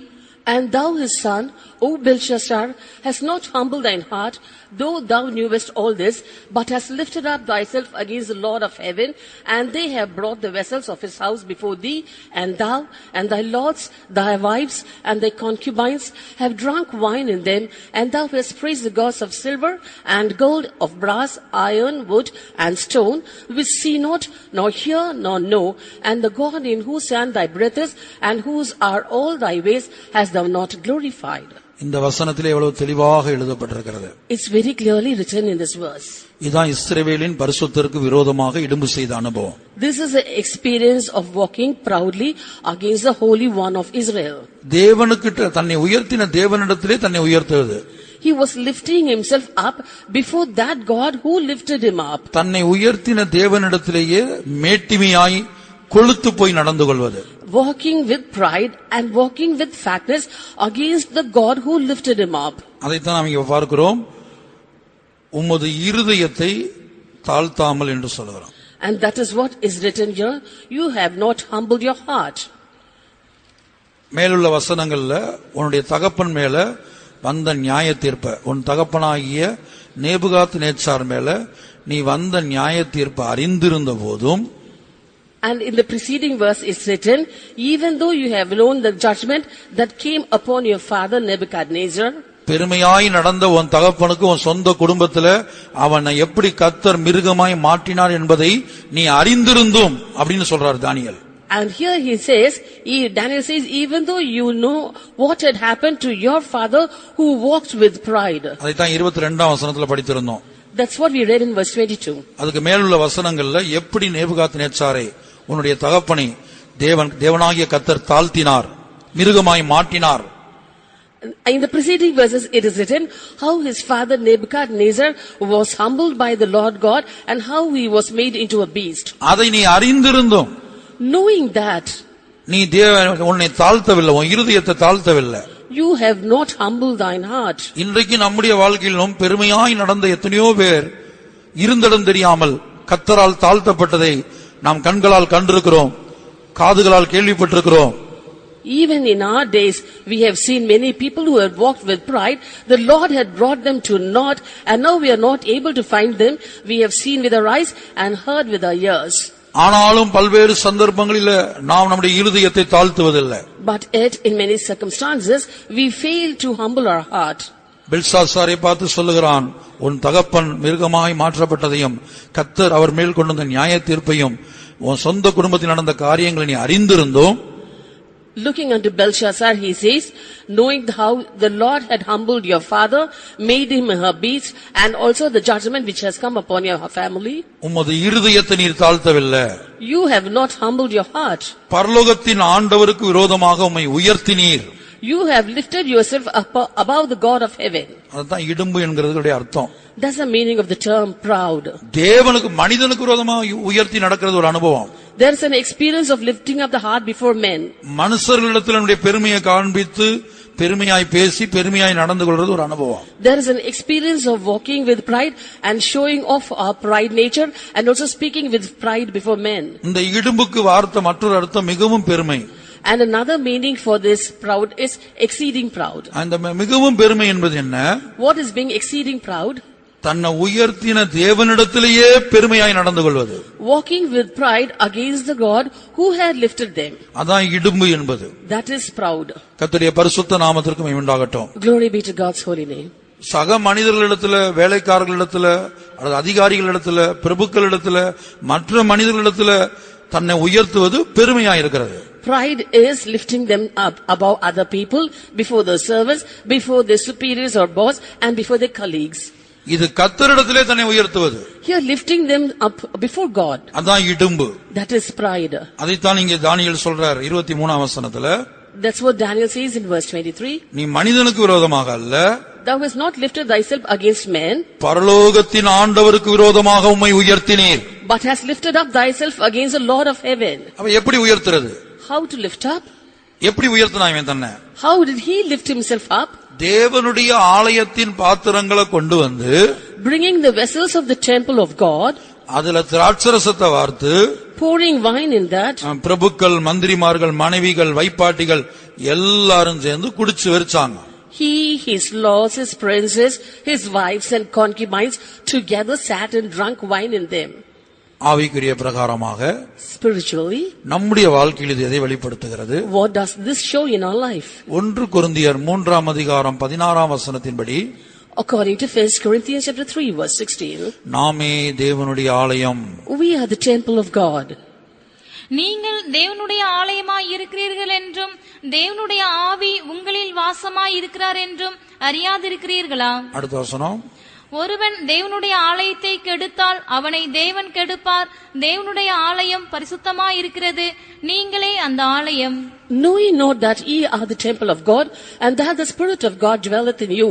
If any man defile the temple of God, him shall God destroy, for the temple of God is holy, which temple ye are. அடுத்து 1 கொரிந்தியர் 6:19. Next, 1 Corinthians chapter 6 verse 19. உங்கள் சரீரமானது நீங்கள் தேவனாலே பெற்றும் உங்களில் தங்கியும் இருக்கிற பரிசுத்த ஆவியினுடைய ஆலயமாய் இருக்கிறது என்றும் நீங்கள் உங்களுடையவர்கள் அல்லவென்றும் அறியீர்களா? What? Know ye not that your body is a temple of the Holy Ghost, which is in you, which ye have of God, and ye are not your own? நன்றாக இந்த இடத்துல நம்ம நிதானிக்க வேண்டும். Here we have to examine ourselves carefully. பழைய ஏற்பாட்டு காலத்துல எழுத்தின்படியான தேவாலயத்தின் பாத்திரங்களை அவங்க தீட்டுப்படுத்தினாங்க. In the Old Testament period, they defiled the literal vessels of the temple of God. அதை தேவன் இப்படி எடுத்துக்கொண்டார். How did the Lord take it? பரலோகத்தின் ஆண்டவருக்கு விரோதமாக தன்னை அவன் உயர்த்தினானாம். He lifted himself up against the God of heaven. கர்த்தருடைய பரிசுத்த நாமத்துக்கு மகிமை உண்டாகட்டும். Glory be to God's holy name. இப்ப தொடர்ந்துள்ள வசனங்களை தானியேலை நாம் படிக்கும்போது ஒரு கையிருப்பு வந்து பிதாவின் கரம் வந்து சுவற்றிலே எழுதினது. And the following verses in Daniel, if we read, we can find the hand of God came and wrote on the wall. மெனே மெனே தெக்கேல் உப்பார்சீன். Mene, mene, tekel, uparsan. நீ தராசிலே நெருக்கப்பட்டு குறைய காணப்படுகிறாய், உன் ராஜ்யம் முடிவுக்கு வந்தது. Thou wert weighed in the balances and art found wanting, and the kingdom is numbered and finished. இப்ப எழுத்தின்படியான தேவாலயத்தின் பாத்திரங்கள்ல திராட்சரசத்தை ஊத்தி குடித்ததுக்கே கர்த்தர் அந்த பாபிலோன் சாம்ராஜ்யத்தை பழி வாங்கி ஒரு முடிவுக்கு கொண்டு வந்தார். The Lord took vengeance upon the Babylonian empire and brought an end to it, because they to use the vessels of the temple of God to drink wine in it. ஒரு கரடிக்கு ஒப்பான ஒரு பலம் குறைந்த இந்த சிங்கத்தை விட பலம் குறைந்த ஒரு சாதாரண மிருகத்தினிடத்திலே இந்த பெரிய பலமுள்ள சிங்கத்தை போன்ற சாம்ராஜ்யத்தை ஆண்டவர் ஒப்பு கொடுத்து விட்டார். The Lord had given over a strong empire, which was like unto a strong lion, into the hands of a weaker empire, which was like a bear, which is inferior in strength to a lion. இன்றைக்கும் நம்முடைய ஆவிக்குரிய வாழ்க்கையில நம்மில் பலரும் நம்மை பார்க்கலும் பலம் குறைந்தவர்கள், நம்மை பார்க்கலும் எல்லா விதத்திலும் குறைவான நிலவரத்தில் உள்ளவர்களிடத்துல ஒப்பு கொடுக்கப்பட காரணம், அவர்கள் நமக்கு மேல பலன் செய்ய காரணம் என்னவென்றால், Even today in our lives, in many situations, we who are strong have been given over into the hands of those who are weaker than us, and they are above us. What's the reason for that? நம்முடைய சரீரம் ஒரு ஆவிக்குரிய தேவனுடைய ஆலயமாய் இருக்கிறது. Our body is a spiritual temple of God. சொல்லப்போனால் நாம் தான் இப்போது நடமாடும் தேவனுடைய ஆலயம். In fact, now we are the mobile temples of God. இந்த ஆலயத்திலே 20 விதமான பாத்திரங்கள் இருக்கிறது. There are 20 vessels in this temple. ஆவியிலே 10 பாத்திரங்கள் காணப்படுகிறது. There are 10 vessels in the spirit. சிந்தை, Mind, சித்தம், will, அறிந்து கொள்வது, knowing, புரிந்து கொள்வது, understanding, எண்ணங்கள், thoughts, தோற்றங்கள், imaginations, ஞாபகம், memory, தியானம், meditation, தேடுதல், seeking, நினைவுகள். remembrance. இந்த 10 பாத்திரங்கள் ஆவியிலே காணப்படுகிறது. All these 10 vessels are found in the spirit. ஆத்துமாவிலே In the soul, சுபாவங்கள், nature, வாஞ்சைகள், desire, உணர்ச்சிகள் அல்லது எழுச்சிகள், emotions or feelings, ஆசாபாசங்கள், lusts and affections, தெரிந்து கொள்ளுதல். choosing. இந்த 5 பாத்திரங்கள் ஆத்துமாவிலே காணப்படுகிறது. All these 5 vessels are found in the soul. சரீரத்திலே In the body, கண்கள், eyes, காதுகள், ears, மூக்கு, nose, வாய், mouth, மொத்த சரீரம். and the whole body. இந்த 20 பாத்திரங்கள்ல நம்ம திராட்சை ரசத்தை வார்க்க கூடாது. And in all these 20 vessels, we should not pour in wine. அந்த திராட்சை ரசம் என்பது முதலாவது திராட்சத்துக்கு பல்வேறு அர்த்தம் இருக்குது. ஒன்று, அது பரியாசம் செய்யும். There are various meanings for wine. First meaning is it mocks. கர்த்தருடைய பரிசுத்த நாமத்திற்கு மகிமை உண்டாகட்டும். Glory be to God's holy name. நம்முடைய ஆவி ஆத்தும சரீரத்திலே காணப்படுகிற இந்த 20 பாத்திரங்கள்ல உலக பிரகாரமாக பாவங்களுக்கு, பாவ சிற்றின்பங்களுக்கு அல்லது கர்த்தருக்கு பிரியமில்லாத காரியங்களுக்கு இந்த அவயங்களில், இந்த பாத்திரங்களில் இடம் கொடுக்கும்போது, Therefore, in our life, when we give room for sin or the pleasures of sin or the things that displease the Lord in all these 20 vessels in our life, தேவன் நம்மை பழி வாங்கக்கூடியவராய் மாறுகிறார். then the Lord will take vengeance upon us. கர்த்தருடைய பரிசுத்த நாமத்திற்கு மகிமை உண்டாகட்டும். Glory be to God's holy name. பல்வேறு சந்தர்ப்பங்கள்ல ஆண்டவர் நமக்கு அனுகூலமாய் இல்லாமல் எதிர்த்தரப்பில் இருப்பது போல நம்முடைய வாழ்க்கையில் காணப்படுகிறது. In our life, in various circumstances, we feel as though the Lord is not favorable unto us and is in our opposition side. உதாரணமாக சிந்தையை நாம் எடுத்துக்கொண்டால், For example, when we think of our mind, நம்முடைய சிந்தை மாம்ச சிந்தையா இருக்கக்கூடாது. we should not be carnally minded. மாம்ச சிந்தை மரணம், ஆவியின் சிந்தையோ ஜீவனும் சமாதானமாம் என்று படிக்கிறோம். We read to be carnally minded is death, but to be spiritually minded is life and peace. கர்த்தருடைய பரிசுத்த நாமத்துக்கு மகிமை உண்டாகட்டும். Glory be to God's holy name. அதுபோல ஒவ்வொரு பாத்திரங்களும் கர்த்தருக்கு பிரியமானதாக காணப்பட வேண்டும். Similarly, every vessel should be pleasing the Lord. நம்முடைய இருதயத்தில் நாம் உயர்த்தக்கூடியவர்களாக இருந்தால், If we lift up our hearts, இஸ்ரவேலின் பரிசுத்தருக்கு விரோதமாய் இடும்பு செய்கிற சுபாவம் நமக்குள்ளே காணப்படுமானால், if we have the nature of being proud against the Holy One of Israel, நம்முடைய ஆவி ஆத்ம சரீரத்திலே காணப்படுகிற இந்த 20 பாத்திரங்களை நம்முடைய மனசும் மாம்சமும் விரும்பினபடி அல்லது நம்முடைய சுய இச்சைகளின்படி நாம் பயன்படுத்தக்கூடியவர்களாக இருப்போம். we will be using all the 20 vessels found in our spirit, soul and body according to the whims and fancies of our mind and heart. இந்த கண்கள்ல தேவனுக்கு பிரியமில்லாத காரியங்களை நாம் பார்க்கும்போது, when we watch certain things through our eyes which does not please the Lord, இந்த செவிகளில தேவனுக்கு பிரியமில்லாத காரியங்களை கேள்விப்படும்போது, when we hear things which are not a Lord's pleasure by our ears, செவிகள் விருத்த சேதனம் உள்ளதா இருக்க வேண்டும் என்று வேதத்திலே பார்க்கிறோம். we read in the scripture that our ears should be circumcised. பழைய ஏற்பாட்டு காலத்திலே வலது காதின் மடலில் மிருகத்தின் ரத்தம் பூசப்பட்டதாக பார்க்கிறோம். In the Old Testament period, we see that the blood of the animal was smeared on the ears or the tip of the ears on the right side. அதோட அர்த்தம் தேவனுக்கு பிரியமில்லாத காரியங்களை நம்முடைய செவிகள்ல நாம் கேள்விப்படக்கூடாது. The meaning is we should not hear certain things which does not please the Lord through our ears. 15ஆம் சங்கீதத்திலே வாசிக்கும் போது, When we go to Psalm 15, அயலான் மேல் சொல்லப்படும் நிந்தையான பேச்ச, மற்றவங்களுடைய வாழ்க்கையில வந்த தோல்விகளை, பாவங்களை, பின்மாற்றங்களை குறித்து நம்முடைய செவிகள்ல கேள்விப்பட போகக்கூடாது. we should not take up the reproach against our neighbor, that is all the things, filthy things that is being told by others shouldn't be heard by our ears.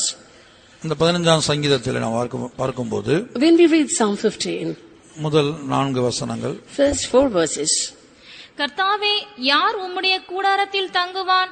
யார் உம்முடைய பரிசுத்த பர்வதத்தில் வாசம் பண்ணுவான்? உத்தமனாய் நடந்து நீதியை நடப்பித்து மனதார சத்தியத்தை பேசுகிறவன் தானே. அவன் தன் நாவினால் புறங்குறாமலும் தன் தோழனுக்கு தீங்கு செய்யாமலும் தன் அயலான் மேல் சொல்லப்படும் நிந்தையான பேச்சை எடுக்காமலும் இருக்கிறான். ஆகாதவன் அவன் பார்வைக்கு தீர்ப்பானவன். கர்த்தருக்கு பயந்தவர்களையோ கனம் பண்ணுகிறான். ஆணையிட்டதில் தனக்கு நஷ்டம் வந்தாலும் தவறாது இருக்கிறான். Lord, who shall abide in thy tabernacle? Who shall dwell in thy holy hill? He that walketh uprightly and worketh righteousness and speaketh the truth in his heart. He that backbiteth not with his tongue, nor doeth evil to his neighbor, nor taketh up a reproach against his neighbor, in whose eyes a vile person is contempt, but he honoureth them that fear the Lord. He that sweareth to his own hurt and changeth not. இங்கே உத்தமனாய் நடந்து என்று சொல்வது அந்த காலின் நடக்கையை காட்டுகிறது. Here is written, walking uprightly shows the walks by our legs. மனதார சத்தியத்தை பேசுவது என்பது வாயில் நடைபெற வேண்டிய காரியம். And speaking the truth in his heart, that is the thing to be done by the mouth. அடுத்தவன் தன் நாவினால் புறங்குறாமல், அதுவும் வாயில நடக்குது. And next, backbiteth not with his tongue, that too is the work of a mouth. தன் தோழனுக்கு தீங்கு செய்யாமல், Nor doeth evil to his neighbor. கிரிகளின் மூலமாக, By the deeds. அயலான் மேல் சொல்லப்படும் நிந்தையான பேச்சை எடுக்காமல் இருப்பான்ங்கிறது செவிகள்ல. Nor taketh up a reproach against his neighbor, that is the work of ears. ஆகாதவன் அவன் பார்வைக்கு தீர்ப்பானவன் என்பது கண்கள். In whose eyes a wild person is contempt is the work of an eye. இப்படி ஒவ்வொரு அவயங்களும் ஒவ்வொரு பாத்திரங்களும் எப்படி இருக்க வேண்டும் என்று எழுதப்பட்டிருக்கிறது. In this way, every member, the way he should behave is being written here. இந்த ஒரு சங்கீதத்தில் மாத்திரமல்ல, Not only in this one psalm, வேதத்தின் பல்வேறு இடங்களிலேயும் நம்முடைய சரீரத்தின் அவயங்கள் எப்படி இருக்க வேண்டும் என்று எழுதப்பட்டிருக்கிறது. various places in the scripture it is written as to how we have to have the members of a body. யாக்கோபு 3ஆம் அதிகாரத்திலே நாவு எப்படி இருக்க வேண்டும், எதை பேச வேண்டும், எதை பேசக்கூடாது என்று எழுதப்பட்டிருக்கிறது. In James chapter 3 it is written about the tongue, how it should behave, what it should speak, what it should not speak, and so on. நாவினால் பேசுகிற வார்த்தைகள் முழு சரீரத்தையும் கரைப்படுத்தி விடுவதாக அங்கே நாம் பார்க்கிறோம். There we see the words of the tongue defile the whole body. யாக்கோபு 3ஆம் அதிகாரம் 6. James chapter 3 verse 6. நாவும் நெருப்புத்தான், அது அநீதி நிறைந்த உலகம். நம்முடைய அவயவங்களில் நாவானது முழு சரீரத்தையும் கரைப்படுத்தி ஆயுள் சக்கரத்தை கொளுத்தி விடுகிறதாயும் நரக அக்கினியினால் கொளுத்தப்படுகிறதாயும் இருக்கிறது. And the tongue is a fire, a world of iniquity. So is the tongue among our members, that it defileth the whole body, and setteth on fire the course of nature, and it is set on fire of hell. அப்ப நாவு என்கிற அவயம் இதெல்லாம் ஒரு திராட்சரசத்தின் அனுபவம். Therefore the tongue is a member, that's an experience of wine. நாவு என்பது ஒரு பாத்திரம். A tongue is a vessel. அதுல நாம் பெருமையானவர்களை பேசினால், When we speak words of pride, புறங்கூறினால், when we backbite, மற்றவர்களை தூசித்தால், when we reproach or curse மற்றவர்களை others, சபித்தால், when we curse others, இப்படி தேவனுக்கு பிரியமில்லாத பல்வேறு காரியங்களை இந்த நாவினால நாம் செய்யலாம். we can do various things by our tongue which does not please the Lord. எழுத்தின்படியான தேவனுடைய ஆலயத்தின் பாத்திரங்களை, சாலமோன் கட்டின அந்த தேவாலயத்திலே காணப்பட்ட அந்த எழுத்தின்படியான தேவாலயத்தின் பாத்திரங்களை இந்த பெல்சாசார் ராஜாவுடைய நாட்கள்ல அதுல திராட்சரசத்தை வார்த்து குடித்த போது, In the days of King Belshazzar, when the vessels of the temple of God, the temple which was built by Solomon, were used to drink wine, இந்த முழு உலகத்திலும் கொடிகட்டி பறந்த ஒரு பெரிய சாம்ராஜ்யத்தை, பாபிலோன் சாம்ராஜ்யத்தை கர்த்தர் முடிவுக்கு கொண்டு வந்தார். the Babylonian empire which was reigning the whole world, the Lord brought an end to it. மினே மினே தெக்கேல் உப்பாசின், Mene tekel uparsin. கர்த்தருடைய கரம் இந்த பூமிக்கு வந்தது. The hand of the Lord came down to this earth. சுவற்றிலே எழுதினது, It wrote on the wall, நீ தராசிலே நெருக்கப்பட்டு குறைய காணப்படுகிறாய். Thou would weighed in the balances and are found wanting. அப்படியானால் ஆவிக்குரிய பிரகாரமாக அபிஷேகம் பண்ணப்பட்ட ஒவ்வொரு தேவனுடைய பிள்ளையும் தேவனுடைய ஆலயமாய் மாறி இருக்கிறோம். If that be so, spiritually every anointed child of God is the temple of God. பரிசுத்த ஆவியின் ஆலயமாய் இருக்கிறோம் என்று 1 கொரிந்தியர் 6:19 படித்தோம். In 1 Corinthians chapter 6 verse 19 we saw that we are the temple of the Holy Ghost. இன்றைக்கு பரிசுத்த ஆவியின் ஆலயமாய் நாம் மாறினோமோ அன்றைக்கே நாம் நமக்கு சொந்தமானவர்கள் அல்ல, இந்த சரீரம் நமக்கு சொந்தமானது அல்ல என்று அந்த வசனத்தில் எழுதப்பட்டிருக்கிறது. In that verse it is written, the day we were anointed by the Holy Spirit, from that day onwards our body is not our own and we do not belong to ourselves. நீங்கள் உங்களுடையவர்கள் அல்ல என்று அறியீர்களா? Know ye not that ye are not your own? கர்த்தருடைய பரிசுத்த நாமத்திற்கு மகிமை உண்டாகட்டும். Glory be to God's holy name. ஆகவே நம்முடைய ஆவி ஆத்ம சரீரத்திலே காணப்படுகிற இந்த ஒவ்வொரு பாத்திரத்தையும் கர்த்தருக்கு பிரியமானதாக குற்றமற்றதாக காக்க வேண்டிய ஒரு பெரிய உத்தரவாதம் அபிஷேகம் பண்ணப்பட்ட ஒவ்வொருவருக்கு இருக்கிறது. Therefore every anointed child of God has got a great responsibility of preserving all the vessels in the spirit, soul and body blameless. தேவனுடைய ஆலயம் பரிசுத்தமாய் இருக்கிறது. The temple of God is holy. நீங்களே அந்த ஆலயம். Which temple ye are? அப்ப தேவனுடைய ஆலயம் நம்முடைய சரீரமாய் இருக்குமானால், therefore if our body is a temple of God, நம்முடைய சரீரத்திலே காணப்படுகிற இந்த 20 பாத்திரங்களும் பரிசுத்தமாய் பாதுகாக்கப்பட வேண்டும். all the 20 vessels in us should be preserved holy. யாருடைய சரீரம், யாருடைய ஆவி, யாருடைய ஆத்துமா முற்றிலும் பரிசுத்தமாய் பாதுகாக்கப்பட்டிருக்கிறதோ, those whose spirit, soul and body are being sanctified and preserved holy, அவர்கள் மாத்திரமே இயேசுவின் ரகசியவர்கள் எடுத்துக்கொள்ளப்பட முடியும். they alone can be caught up in the secret coming of Jesus. அதை 1 தெசலோனிக்கேயர் 5:23 படிக்கிறோம். We read that in 1 Thessalonians 5:23. சமாதானத்தின் தேவன் தாமே உங்களை முற்றிலும் பரிசுத்தமாக்குவாராக. உங்கள் ஆவி, ஆத்துமா, சரீரம் முழுவதும் நம்முடைய கர்த்தராகிய இயேசு கிறிஸ்து வரும்போது குற்றமற்றதாயிருக்கும்படி காக்கப்படுவதாக. And the very God of peace sanctify you wholly, and I pray God your whole spirit and soul and body be preserved blameless unto the coming of our Lord Jesus Christ. சமாதானத்தின் தேவன் தாமே உங்களை முற்றிலும் பரிசுத்தமாக்குவாராக.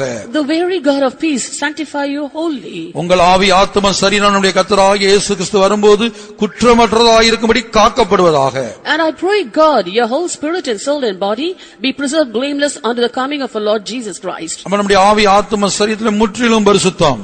Therefore our spirit, soul and body should be sanctified wholly. நம்முடைய ஆவியிலே காணப்படுகிற ஒவ்வொரு பாத்திரமும், ஆத்துமாவிலே காணப்படுகிற ஒவ்வொரு பாத்திரமும், சரீரத்திலே காணப்படுகிற ஒவ்வொரு பாத்திரமும் குற்றமற்றதாயிருக்கும்படி காக்கப்பட வேண்டும். Therefore each and every vessel found in our spirit, each and every vessel found in our soul, and each and every vessel found in our body should be preserved blameless. உதாரணமாக, for example, ஒரு மனிதன் தன்னுடைய ஜீவியத்திலே தான் பரிசுத்தமாய் இருக்கிறான்.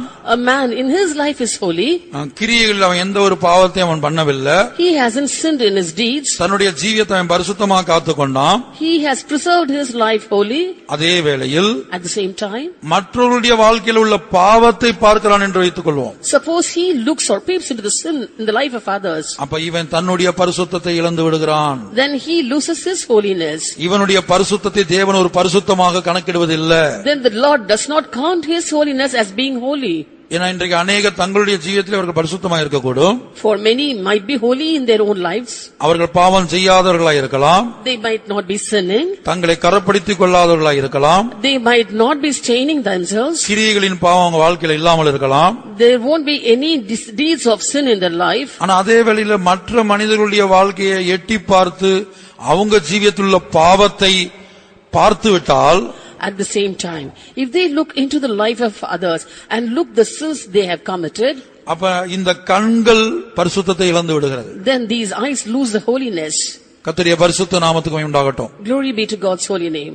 இதுதான் பரிசேயனுடைய வாழ்க்கையில் சம்பவித்தது. this is the thing that happened in the life of the Pharisee. அவன் ஒரு பரிசுத்தவானாகத்தான் தேவ சமூகத்துக்கு ஜெபிக்கும்படி போனான். he went to the temple of God to pray as a holy man. அவனுடைய ஜீவியத்திலே பாவம் அவன் செய்யவில்லை என்பது உண்மை. it's true that he did not sin in his life. விபச்சாரம் செய்யவில்லை. he did not commit adultery. கொலை செய்யவில்லை. he did not murder. யாருக்கு அநியாயம் செய்யவில்லை. he never dealt unjustly with anyone. இப்படி எத்தனையோ விசேஷங்கள் அவனுக்குள்ளே காணப்பட்டது உண்மை. it's true that there were so many specialities in him. அந்த பரிசுத்தவானாகிய பரிசேயன், that holy Pharisee, தேவ சமூகத்திலே பாவியாய் மாற்றப்பட்டான். he was converted as sinner in God's presence. தேவ சமூகம் அவனை பாவியாய் மாற்றிவிட்டது. God's presence had changed him as a sinner. எப்போது, when, அல்லது எப்படி, or how? அவன் தன்னுடைய கண்களால் ஒரு விபச்சாரக்காரனுடைய பாவத்தை பார்த்தான். by his eyes he saw the sins of an adulterer. ஒன்று அவன் பாவம் செய்ததை அவன் பார்த்திருக்க வேண்டும். first he should have seen him commit the sin. ஒரு மனிதனை கரம் நீட்டி இவன் விபச்சாரக்காரன் என்று சொல்ல எப்படி சொல்ல முடிந்தது? how was it possible for him to point out his finger to a person and say that he was an adulterer? ஒரு மனிதனை கரம் நீட்டி இவன் ஒரு விபச்சாரக்காரன் என்று எப்படி சொல்ல முடியும்? And how can he say, pointing out his finger to a person saying that he is an adulterer? அல்லது இன்னாரெல்லாம் விபச்சாரக்காரர்கள் என்று உனக்கு எப்படி தெரியும்? Or how come he came to know that such and such persons were adulterers? ஒன்று கண்களால் பார்த்திருக்க வேண்டும் உங்க ஜீவியத்தை. Either he should have seen their lives by his own eyes, இல்லாவிட்டால் செவிகளால் காதுகளால் கேள்விப்பட்டிருக்க வேண்டும். or else by his ears he should have heard about it. அப்ப அவன் சொல்றான் விபச்சாரக்காரன், அநியாயக்காரன், இப்படி பல்வேறு காரியங்களை சொல்லிவிட்டு இந்த ஆயக்காரனை போலவும். Therefore he said, he was not like that extortioners or unjust or adulterers or even as this publican. வாசிப்போம் அந்த வசனத்தை. Luke chapter 18 verse 11. லூக்கா 18:11. பரிசேயன் நின்று, தேவனே, நான் பரிகாரர், அநியாயக்காரர், விபச்சாரக்காரர் ஆகிய மற்ற மனுஷரைப் போலவும் இந்த ஆயக்காரனைப் போலவும் இராததனால் உம்மை ஸ்தோத்தரிக்கிறேன். The Pharisee stood and prayed thus with himself, God, I thank thee that I am not as other men are, extortioners, unjust, adulterers, or even as this publican. இந்த லூக்காயும் கூட சீமோனை குறித்து படிக்கிறோம். In Luke we read about Simon. அவன் என்ன செய்தான்? What did he do? 7ஆம் அதிகாரத்துல. In Luke chapter 7, 7ஆம் அதிகாரத்துல படிக்கிறோம். we read so. அவன் ஒரு பரிசுத்தவானா தான் காணப்படுறான். He too was holy. அவன் ஒரு நீதிமானா காணப்பட்டான். He was righteous. ஆனா அதே வேளையில At the same time, கர்த்தராகிய இயேசு கிறிஸ்து வந்து தொடக்கூடிய அந்த ஸ்திரீயுடைய ஜீவியம் அவனுக்கு தெரிந்திருந்தது. he knew the life of the woman who came to touch Lord Jesus. அந்த ஸ்திரியை இவள் பாவியாகிய ஸ்திரீ என்று அழைக்கிறான். He called that woman as a sinner. அப்ப அந்த ஸ்திரீ பாவம் செய்த இவனுக்கு எப்படி தெரியும்? How did he come to know that woman had committed a sin? ஒன்று கண்களால் பார்த்திருக்க வேண்டும். Either he should have seen it by his own eyes. அப்படி பார்க்காவிட்டால் செவிகளால் கேள்விப்பட்டிருக்க வேண்டும். If he had not seen, he must have heard it through his ears. ஆகவே தங்களுடைய ஜீவியத்திலே பரிசுத்தமாய் இருந்தாலும், Therefore, even though they are holy in their lives, நீதிமான்களாய் இருந்தாலும், even though they are righteous, ஜெப வீரர்களாய் இருந்தாலும், even though they are prayer warriors, மற்றவர்களை பார்க்கும்போது when they look at others, கண்களால் பார்த்து இவர்கள் சரியில்லை, by their eyes they saw and now are saying they are not right. காதுகளால் கேள்விப்பட்டு இவர்கள் சரியில்லை, Hearing by their ears they come to a conclusion they are not right. வாயால் பேசி, By their mouth they speak. இப்ப இந்த பரிசேயனை பொறுத்த வரைக்கும் அவன் வாயால் பேசல. Now when we see of this Pharisee, he was speaking with his mouth. அந்த சீமோன் வாயை திறந்து சொல்லல. Simon did not open his mouth to say those things. மற்றவங்க கேட்க முடியாத வாயை திறந்து அவன் பேசல. He did not open his mouth to speak so that others were able to hear. மனதுக்குள்ள இருதயத்துக்குள்ள தனக்குள்ளேயே பேசிக்கொண்டான். And he spoke within himself in his heart. அப்ப மனதுல பாவம் செய்து விட்டான். So he has sinned in his heart. இருதயத்துல பாவம் செய்து விட்டான். And he sinned in his heart. கர்த்தருடைய பரிசுத்த நாமத்துக்கு உண்டாகட்டும். Glory be to God's holy name. அப்ப ஆவி ஆத்தும சரீரம் முற்றிலும் பரிசுத்தமாக்கப்பட வேண்டும். But the spirit, soul and body should be sanctified wholly. அது குற்றமற்றதா இருக்கும்படி காக்கப்பட வேண்டும். It should be preserved blameless.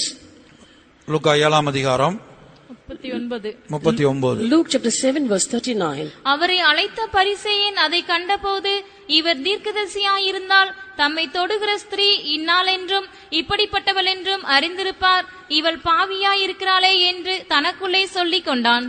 Now when the Pharisee which had bidden him saw it, he spake within himself, saying, This man, if he were a prophet, would have known who and what manner of woman this is that toucheth him, for she is a sinner. இவன் ஒரு பரிசுத்தன் தான். He was a saint. ஆனால் முற்றிலும் பரிசுத்தன் அல்ல. But he was not so holy. முற்றிலும் பரிசுத்தத்துக்கும் பரிசுத்தத்துக்கும் உள்ள வித்தியாசத்தை நான் சொல்லுகிறேன். I'm giving you the difference between holiness and perfectly holy. Pastor MJ Matthew அவர்கள் சொல்லுவார். Pastor M.G. Matthew used to say, பரிசுத்தவான்கள் இயேசுவின் ரகசிய வரியில் போக முடியாது. Holy men cannot be caught up in the secret coming of Jesus. பிழையில்லாத பரிசுத்தவான்கள் போக முடியும். And saints who are blameless can go. கர்த்தருடைய பரிசுத்த நாமத்துக்கு உண்டாகட்டும். Glory be to God's holy அப்படி name. ஒரு வசனம் இருக்குன்னு நினைக்கிறேன். பிழையில்லாத பரிசுத்தவான்களாய். There is a verse like that, those who are without blame. பிழையில்லாத பரிசுத்தவான்கள். அப்ப முற்றிலும் பரிசுத்தம் என்று சொல்லும்போது, When we say perfectly holy, இந்த பரிசேயன் பரிசுத்தவானா இருந்தான். this Pharisee was holy. ஆகவே தான் ஒரு பாவியாகிய ஸ்திரியை பார்த்து அவ பாவி என்று சொல்ல முடிகிறது. And that's why when he looked unto a sinful woman, he was able to say she was a sinner. அவள் செய்த பாவம் ஒண்ணு இவன் வாழ்க்கையில இல்லாதனாலதான் தைரியமா அவ ஒரு பாவின்னு சொல்றான். Because he did not have the same sins that woman committed in his own life, he was able to boldly say about her that she was a sinner. ஆனா அதே வேளையில இவன் வாழ்க்கையில முற்றிலும் பரிசுத்தம் இல்ல. At the same time in his life he was not perfectly holy. என்ன கண்கள் அந்த பரிசுத்தத்தை அவன் இழந்து விட்டான். For he lost holiness in his eyes. இவள் ஜீவியத்தை எட்டி பார்க்கிறான். He was looking into her life. செவிகளால் இவளுடைய ஜீவியத்தை குறித்து அவன் கேள்விப்பட்டிருக்கான் ஏற்கனவே. Already he has heard about her life by his ears. ஆகவே தான் இவள் பாவியாகிய ஸ்திரீ என்று அவனுக்கு சொல்ல முடிந்தது. That's why he was able to say about that woman, she is a sinner. அவள் இப்படிப்பட்டவள். Such and such manner of woman is she. இன்னாள் என்றும். And what manner of woman she is. அவள் இன்னாள். What manner of woman she is. அந்த ஸ்திரீ இன்னாள். That woman, what manner of woman she is. இப்படிப்பட்டவள். She is such a woman. அதை அவன் அறிந்திருந்தான். He had known her. அவள் ஒரு பாவி. She is a sinner. அப்ப இது ஒரு அறிவு. And knowledge. அறிந்து கொள்ற பகுதியில and the knowing part மனதுல பரிசுத்தம் போச்சு. I lost holiness in the mind. இந்த ஆவியில அறிந்து கொள்ளக்கூடிய பகுதி இருக்கிறது. In the spirit there is a part called knowing. அதான் மூன்றாவது பாத்திரம். There is a third vessel. இந்த அறிந்து கொள்ற பகுதி in the knowing part தேவனை குறித்து அறிய வேண்டும். You have to know only about God. 1 கொரிந்தியர் 2ஆம் அதிகாரம் 2ஆம் வசனம். 1 Corinthians chapter 2 verse 2. இயேசு கிறிஸ்துவை சிலுவையில் அறையப்பட்ட அவரே அன்றி வேறொன்றையும் உங்களுக்குள்ளே அறியாதிருக்க தீர்மானித்திருந்தேன். For I determined not to know anything among you save Jesus Christ and him crucified.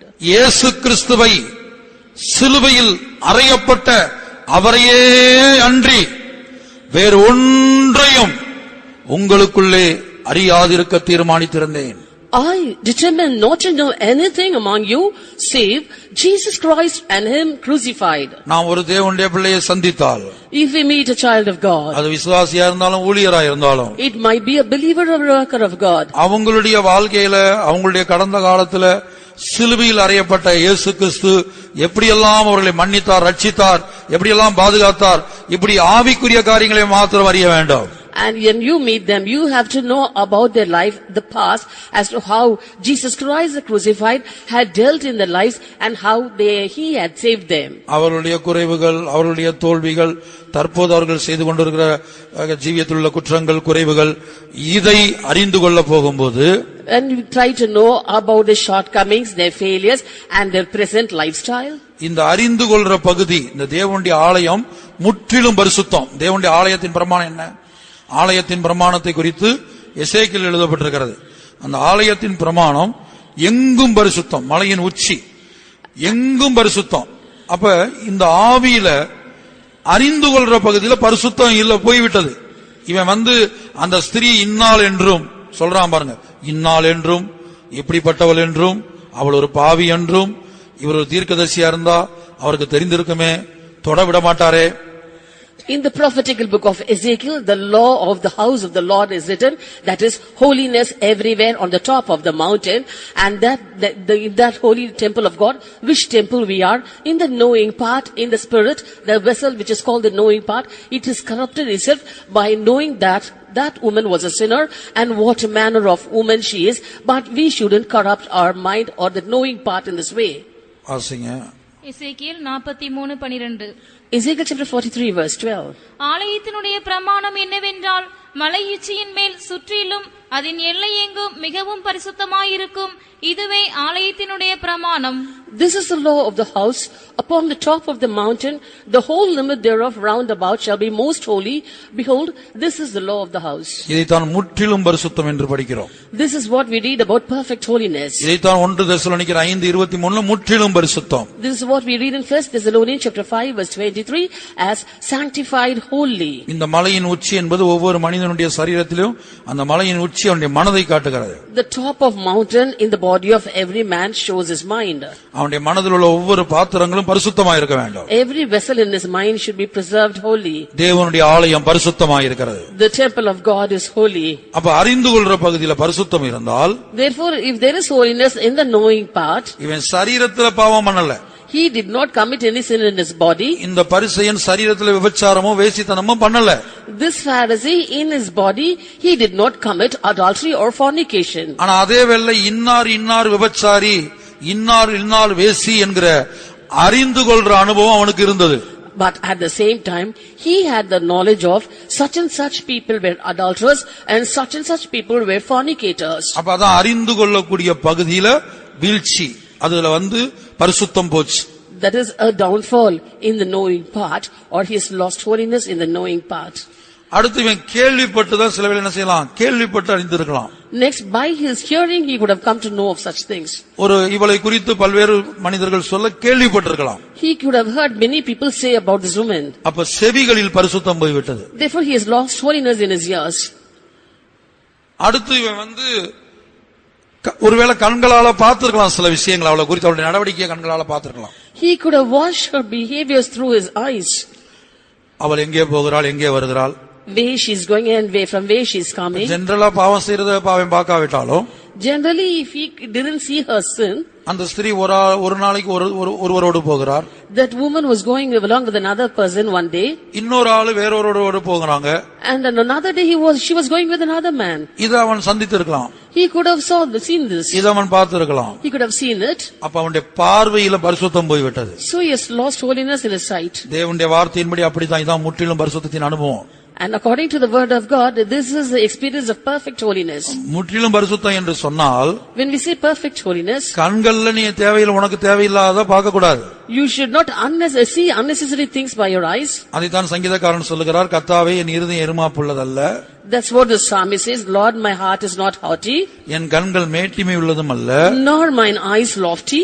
பெரிய காரியங்களில் எனக்கு மிஞ்சின கர்மங்களில் தலையிடுகிறது இல்ல. Neither do I exercise myself in great matters or in things too high for me. இப்ப அடுத்தவங்களுடைய வாழ்க்கையில் வந்த தோல்வியையும் பாவத்தை அறிய போறதுனால நம்முடைய ஆவிக்குரிய ஜீவிதத்துல எந்த பிரயோஜனம் உண்டாக போறதில்ல. By looking into the failures and shortcomings in the life of others, there is no use or holiness in our own life. இப்போ சபையில ஒரு நபர் பாவம் செய்யறான், ஒரு தோல்வி வருது, ஒரு குற்றம் செய்யறான்னு சொன்னா, நமக்கு தெரிந்தவங்களா இருந்தாலும் தெரியாதவங்களா இருந்தாலும் அவங்க செய்யற தவறு நாம் அறிந்து கொள்றதுனால நமக்கு எந்த பிரயோஜனம் இல்ல. அது நமக்கு மிஞ்சின கர்மம். Suppose a person is committing a sin in his life, or there is a failure in his life. If we come to know of those things, that is going to be of no use in our own life. சங்கீதத்துல படிங்க. சங்கீதம் 131:1. Psalm 131 verse 1. கர்த்தாவே என் இருதயம் இருமாப்புள்ளதல்ல, என் கண்கள் மேட்டிமை உள்ளவைகளும் அல்ல, பெரிய காரியங்களிலும் எனக்கு மிஞ்சின கருமங்களிலும் நான் தலையிடுகிறதும் இல்லை. Lord, my heart is not haughty, nor mine eyes lofty, neither do I exercise myself in great matters or in things too high for me. அப்ப இந்த பரிசேயனுடைய வாழ்க்கையில இவன் தன்னுடைய ஆலயத்தின் பாத்திரங்கள்ல திராட்சரசத்தை ஊத்திட்டான். Therefore we see in the life of this Pharisee, in his vessels, in his own temple, he has added or poured in wine. பொதுவாகவே ஒவ்வொரு மனிதனும் தேவனுடைய வாசஸ்தலமா இருக்கும்படி தான் அழைக்கப்பட்டிருக்கிறான். Generally every man is being called to be the habitation of God. இந்த பரிசேயனை பொறுத்தவரைக்கும் அபிஷேகம் பெறல. According to this Pharisee, he was not anointed. வேத வசனத்தின்படி அபிஷேகம் பண்ணப்பட்டவங்க தான் தேவனுடைய ஆலயம். According to the word of God, only the anointed or the temple of God. ஆனா அதே வேளையில ஒவ்வொரு மனிதனையும் தேவனுடைய ஆலயமா மாத்துறதுக்காக தான் இயேசு தன்னுடைய கடைசி சொட்டு ரத்தத்தையும் சிந்தி இருக்கிறார். At the same time, Jesus has shed even his final drop of blood so that every person becomes a temple of God. அதைத்தான் வெளிப்படுத்தின விசேஷத்தில் படிக்கிறோம், இதோ மனிதர்களிடத்தில் தேவனுடைய வாசஸ்தலம் இருக்கிறது. That's what we read in the book of Revelations. Behold, the dwelling place of God is with men. இப்ப இந்த பரிசேயன் அபிஷேகம் பண்ணப்படல. The Pharisee was not anointed. ஆகவே இவன் ஒரு தேவனுடைய ஆலயம் என்று நம்ம இந்த வேத வசனப்படி இந்த சப்ஜெக்ட் படி சொல்ல முடியாது. Therefore, according to this word of God or this subject, we cannot call him as a temple of God. ஆனா இவனை நாம உதாரணமா எடுத்துக்கொள்றோம். But we can consider him as an example. இந்த பரிசேயனை போல அபிஷேகம் பண்ணப்பட்ட நம்முடைய ஜீவியம் இருக்க கூடாது. We should not be, we are anointed, but our life should not be like this Pharisee. இப்ப அபிஷேகம் பண்ணப்பட்ட நாம் ஒவ்வொருவரையும் இந்த பரிசேயனுடைய இடத்துல நிறுத்தி பார்ப்போம். Now we must compare or make a stand beside this Pharisee, we who are anointed. நம்மிடத்துல நம்முடைய ஜீவியம் ஒருவேளை சரியா இருக்குமானால், suppose our life is perfect, நம்முடைய ஜீவியத்தை ஓரளவுக்கு நாம் காத்துக்கொண்டால், if we have preserved our life, ஆனா நம்மிடத்துல இந்த பரிசேயனுடைய கேரக்டர் எல்லாமே இருக்குது. all the characters of this Pharisee is now found in our lives. அந்த கேரக்டர் என்ன? இன்னாள் என்றும். And he was pointing out his finger towards others. இந்த ஸ்திரியை பத்தி தெரியும். I know about this woman. அவள் இன்னாள். She is such and kind. இப்படிப்பட்டவள். This manner of woman. அவள் ஒரு பாவி. She is a sinner. இப்ப நம்முடைய வாழ்க்கையில இதை நம்ம செய்றோம். We do the same thing in our life. இந்த வசனத்தை கேட்கிற, இந்த சத்தியத்தை கேட்கிற ஒருவரும் என் ஜீவியத்துல நான் அதை செய்ததே இல்லை என்று சொல்ல முடியாது. Those who are listening to these words, none of them can say that I haven't committed such a thing in my life. நம்முடைய வாழ்க்கையில நம்ம யாராயாலும் ஒருத்தர் என்ன செய்றோம்? இப்படி ஜட்ஜ் பண்றோம். In our own lives, we have judged people like this. அது யாராவும் இருக்கலாம். It might be anyone. ஒரு 10 வருஷத்துக்கு முன்னாடி இப்படி பண்ணிருக்கலாம். We could have done this some 10 years இல்ல ago. போன வருஷத்துல பண்ணிருக்கலாம். Or could have done this last year. அல்லது இந்த வருஷத்துல பண்ணிருக்கலாம். Or could have done it this year. இல்ல இதுவரைக்கும் நான் யாரை பத்தியும் ஒண்ணுமே நினைச்சது இல்லைன்னு சொன்னா இனிமேல் பண்ணுவோம். Or suppose you say, till now I haven't thought anything negative about anybody. We might do that in future. அப்படி சொல்ல வாய்ப்பு இல்ல. So we do not have any chance to say like that. கர்த்தருடைய பரிசுத்த நாமத்திற்கு மகிமை உண்டாகட்டும். Glory be to God's holy name. இப்போ ஒருவேளை நம்ம ஒரு ஜெபிக்கிற மனிதர்களா இருந்தால், Suppose we are men of prayer. இப்ப பாவம் செய்யற அந்த வேசியை விட்டுருவோம்.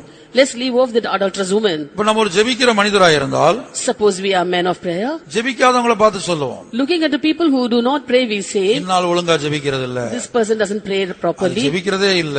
It doesn't pray at all. அதுக்கு ஜெபஜீவியமே இல்ல. It hasn't got a prayer life. இதுபோல ஒவ்வொரு குறைவுகளையும் மற்றவருடைய வாழ்க்கையில் உள்ள குறைவுகளை நம்ம காண்போம். In this way, we look at the shortcomings in the life of others. ஒன்று நாம் கண்டு அதை அறிந்திருப்போம். First, we would have seen and known it. இல்லாவிட்டால் நாம் கேள்விப்படுவதன் மூலமாக Or by hearing or knowing about it. அதை அறிந்திருப்போம். We would have come to know of it. அப்ப அது மனதுல போகும்போது அது ஆவியை தீட்டுப்படுத்துகிறது. When it goes through our mind, it defiles our mind. அது இருதயத்துல பத்திரப்படுத்தி வைக்கும்போது இருதயம் தீட்டுப்படுகிறது. When we have it carefully in our heart is defiled. கர்த்தருடைய பரிசுத்த நாமத்துக்கு மகிமை உண்டாகட்டும். Glory be to God's holy name. ஆகவே தான் இந்த பரிசுத்தத்தை குறித்து தீத்துக்கு சொல்லும்போது, Therefore, when it was told to in Titus about this holiness, சுத்தமுள்ளவன் ஒருவன் இருந்தால் அவனுக்கு பார்க்கிறதெல்லாம் சுத்தமா இருக்கும். everything is pure for the pure. சுத்தமுள்ளவர்களுக்கு சகலமும் சுத்தமா இருக்குமா. And for pure, all things are pure. வாசிப்போம் தீத்து 1:15. Titus 1:15. சுத்தமுள்ளவர்களுக்கு சகலமும் சுத்தமாயிருக்கும், அசுத்தமுள்ளவர்களுக்கும் அவிசுவாசம் உள்ளவர்களுக்கும் ஒன்றும் சுத்தமாயிராது, அவர்களுடைய புத்தியும் மனசாட்சியும் அசுத்தமாயிருக்கும். Unto the pure all things are pure, but unto them that are defiled and unbelieving is nothing pure, but even their mind and conscience is defiled. சுத்தமுள்ளவர்களுக்கு சகலமும் சுத்தமா இருக்கும். To the pure all things are pure. அதான் ஏசாயா 6ஆம் அதிகாரத்துல படிக்கிறோம். That's what we read in Isaiah chapter 6. அந்த சேராபீன்கள் பார்த்து பூமி அனைத்தும் கர்த்தருடைய மகிமையினால் நிரம்பி இருக்குதுன்னு சொல்றாங்க. The seraphim saw and said the whole earth is filled with the glory of God. ஏன்னா அவங்க சுத்தம் உள்ளவங்க. For they are pure. அதனாலதான் அவங்க பார்த்து சொல்றாங்க பூமி அனைத்தும் சுத்தமா இருக்குது. கர்த்தருடைய மகிமையால் நிரம்பி இருக்குது. They said the whole earth is full of his glory. ஆனா அதே பூமியில் உள்ள ஜனங்களையும் ஏசாயா பார்த்து சொல்லும்போது அது அசுத்த உதடுள்ள ஜனங்கள் என்று சொல்லுகிறார். And Isaiah saw the same earth and the people living in that same earth, he said that he was a man of unclean lips and dwelling in the midst of a people of unclean lips. ஆகவே நாம் வாசித்த அந்த சீமோனுடைய ஜீவியத்துக்கு திரும்பும்போது, Therefore once again when we come to the life of that Simon, அந்த பாவியாகிய ஸ்திரியை பாவி என்று அவன் நிதானித்தான். and he was able to discern that that woman was a sinner. அப்ப ஒன்று அவன் கண்களால் கண்டிருக்க கூடும். Either he should have seen it by his own eyes. அப்படி கண்களால் பார்த்திருந்தா கண்கள்ல பரிசுத்தம் போய்விட்டு அவனுடைய கண்கள்ல பரிசுத்தம் போச்சு. In case he had looked at her by his own eyes, then he would have lost holiness in his eyes. செவிகளால் கேள்விப்பட்டிருந்தால் செவிகள்ல பரிசுத்தத்தை இந்த செவிகள் பரிசுத்தத்தை இழந்து விட்டது. Had he heard it through his ears, then his ears would have lost its holiness. அடுத்து அவன் தனக்குள்ளதான் சொல்லிக் கொண்டான். ஒருவேளை நம்மில் பலரும் மற்றவங்கிட்ட அந்தாள் அப்படி இந்தாள் அப்படின்னு நம்ம சொல்லுவோம். He told it within himself, but many of us would have said to others saying that person and this person is like this. நம்ம உட்கார்ந்து ஒரு நாள் நைட்டு ஜெபத்துல உட்கார்ந்து தேவ சமூகத்துல உட்கார்ந்து கணக்கு போட்டு பார்க்கணும். ஒரு பேப்பர் பேனாவை எடுத்து எத்தனை பேர்த்த நம்ம என்ன செஞ்சிருக்கிறோம், நியாயம் தீர்த்திருக்கிறோம், குறை சொல்லி இருக்கிறோம், தவறா பேசி இருக்கிறோம், மற்றவங்களிடத்துல சிலரை குறித்து என்னெல்லாம் சொல்லி இருக்கிறோம், இதை உட்கார்ந்து தேவ சமூகத்துல ஜெபிச்சு ஆராய்ந்து பார்க்கணும். At least one night we've got to sit in God's presence with a paper and pen in our hands and just write down the list of persons against whom we have condemned, we have judged and spoken ill of, and we must pray in God's presence. அப்படியே இந்த சத்தியத்துல வந்ததுல இருந்து இத்தனை வருஷம் அப்படியே நம்முடைய ஒவ்வொரு வருஷத்தையும் அப்படியே திரும்பி பார்க்கணும். And right from the day we came to this truth, we have to go and have an introspection through the years. நீங்க செக் பண்ணி பார்த்தால், if you check it out, நான் ஒரு சந்தர்ப்பத்தில் நான் செக் பண்ணி பார்த்தேன். அப்படி for an instance I did that. இப்ப நம்முடைய ஜீவியத்துல அப்படி நாம் செய்ய ஆரம்பித்தா இந்த பைபிளோட ஒரு பெரிய புக் போடணும். Now if we do that in our own lives, I think we'll have to have a book more bigger than this Bible. நீங்க வேணா இந்த சத்தியத்தை கேட்கிற ஒருத்தவங்க ட்ரை பண்ணி பாருங்க. Now you who are listening to this truth, at least one of you just try it out. உங்கள சிலர் வந்து இந்த சத்தியத்துல வந்து கொஞ்சம் வருஷம் தான் ஆகுது. Some of you, it's been only a few years after coming to this truth. இந்த சத்தியத்துல வந்த பிற்பாடு யாரெல்லாம் நம்ம குறை சொல்லியிருக்கோம், யார் இடத்துல போய் புறங்கூறி இருக்கிறோம், அவங்கள குறித்து தவறா பேசியிருக்கிறோம். அந்த ஆள் சரியில்லை, அந்த ஆள் ஜீவியம் சரியில்லை, அவன் இப்படிப்பட்டவன், அவன் அப்படிப்பட்டவன் என்று சொல்லியிருக்கிறோங்கிறத அப்படியே யோசித்து பார்த்து ஒவ்வொருத்தருடைய பேரை மட்டும் என்னென்ன பேசணும்னு எழுத வேண்டாம், பேரை மட்டும் எழுதிட்டு வந்தா போதும். After coming to this truth about and against whom have we spoken ill of, against whom have we gossiped, and against whom we have spoken all the negative aspects, just write out the names, not the things that we have spoken. இந்த சத்தியத்தை கேட்கிற ஒவ்வொருவரும், இந்த வசனத்தை கேட்கிற ஒவ்வொருவரும் நீங்க முயற்சித்து பாருங்க. Every one of you who are listening to these truths and words, just write out. அடுத்து பகுத்தறிய வேண்டும். Next we've got to discern it. நாம் எந்தெந்த காரியங்களை கண்களால் பார்த்து இந்த மனிதன் சரியில்லைன்னு முடிவு பண்ணோம். And what are the things in which we through our eyes judge a person that he is not right? வேதத்திலுடைய வசனம் இருக்கா, ஞானி சொல்றாரு, பார்த்து சொல்றாரு. நீதிமொழிகள்ல நினைக்கிறேன், ஒரு ஸ்திரீ அந்த ஒரு ஸ்திரியை பின்பற்றி ஒருத்தன் அடிக்கப்படுற ஆடு கொண்டு போகப்படுறது போல அந்த கொண்டு போடுறத காட்சியை பார்த்தேன். அடுத்தவங்களுடைய வாழ்க்கையை பார்க்கிற அந்த காரியம், அவர் வேற கண்ணோட்டத்துல வேற காரியத்துக்காக எழுதியிருக்கிறாரு. ஆனால் அந்த சம்பவத்தை நம்ம படித்து பார்க்கும்போது அடுத்தவங்க ஜீவியத்தை அவர் எப்படி கவனமா பார்த்திருக்கிறார். In the Bible, the wise says that he was seeing a man going to the house of that woman as a lamb is being led to the slaughterhouse. நீதிமொழிகள் 7 அதிகாரம் 22. Proverbs 7 verse 22. உடனே அவன் அவள் பின்னே சென்றான். ஒரு மாடு அடிக்கப்படும்படி செல்வது போலும், ஒரு மூடன் விலங்கிடப்பட்டு தண்டனைக்கு போவது போலும், ஒரு குருவி தன் பிராணனை வாங்கும் கண்ணியை அறியாமல் அதில் விழ தீவிரிக்கிறது போலும் அவளுக்கு பின்னே போனான்.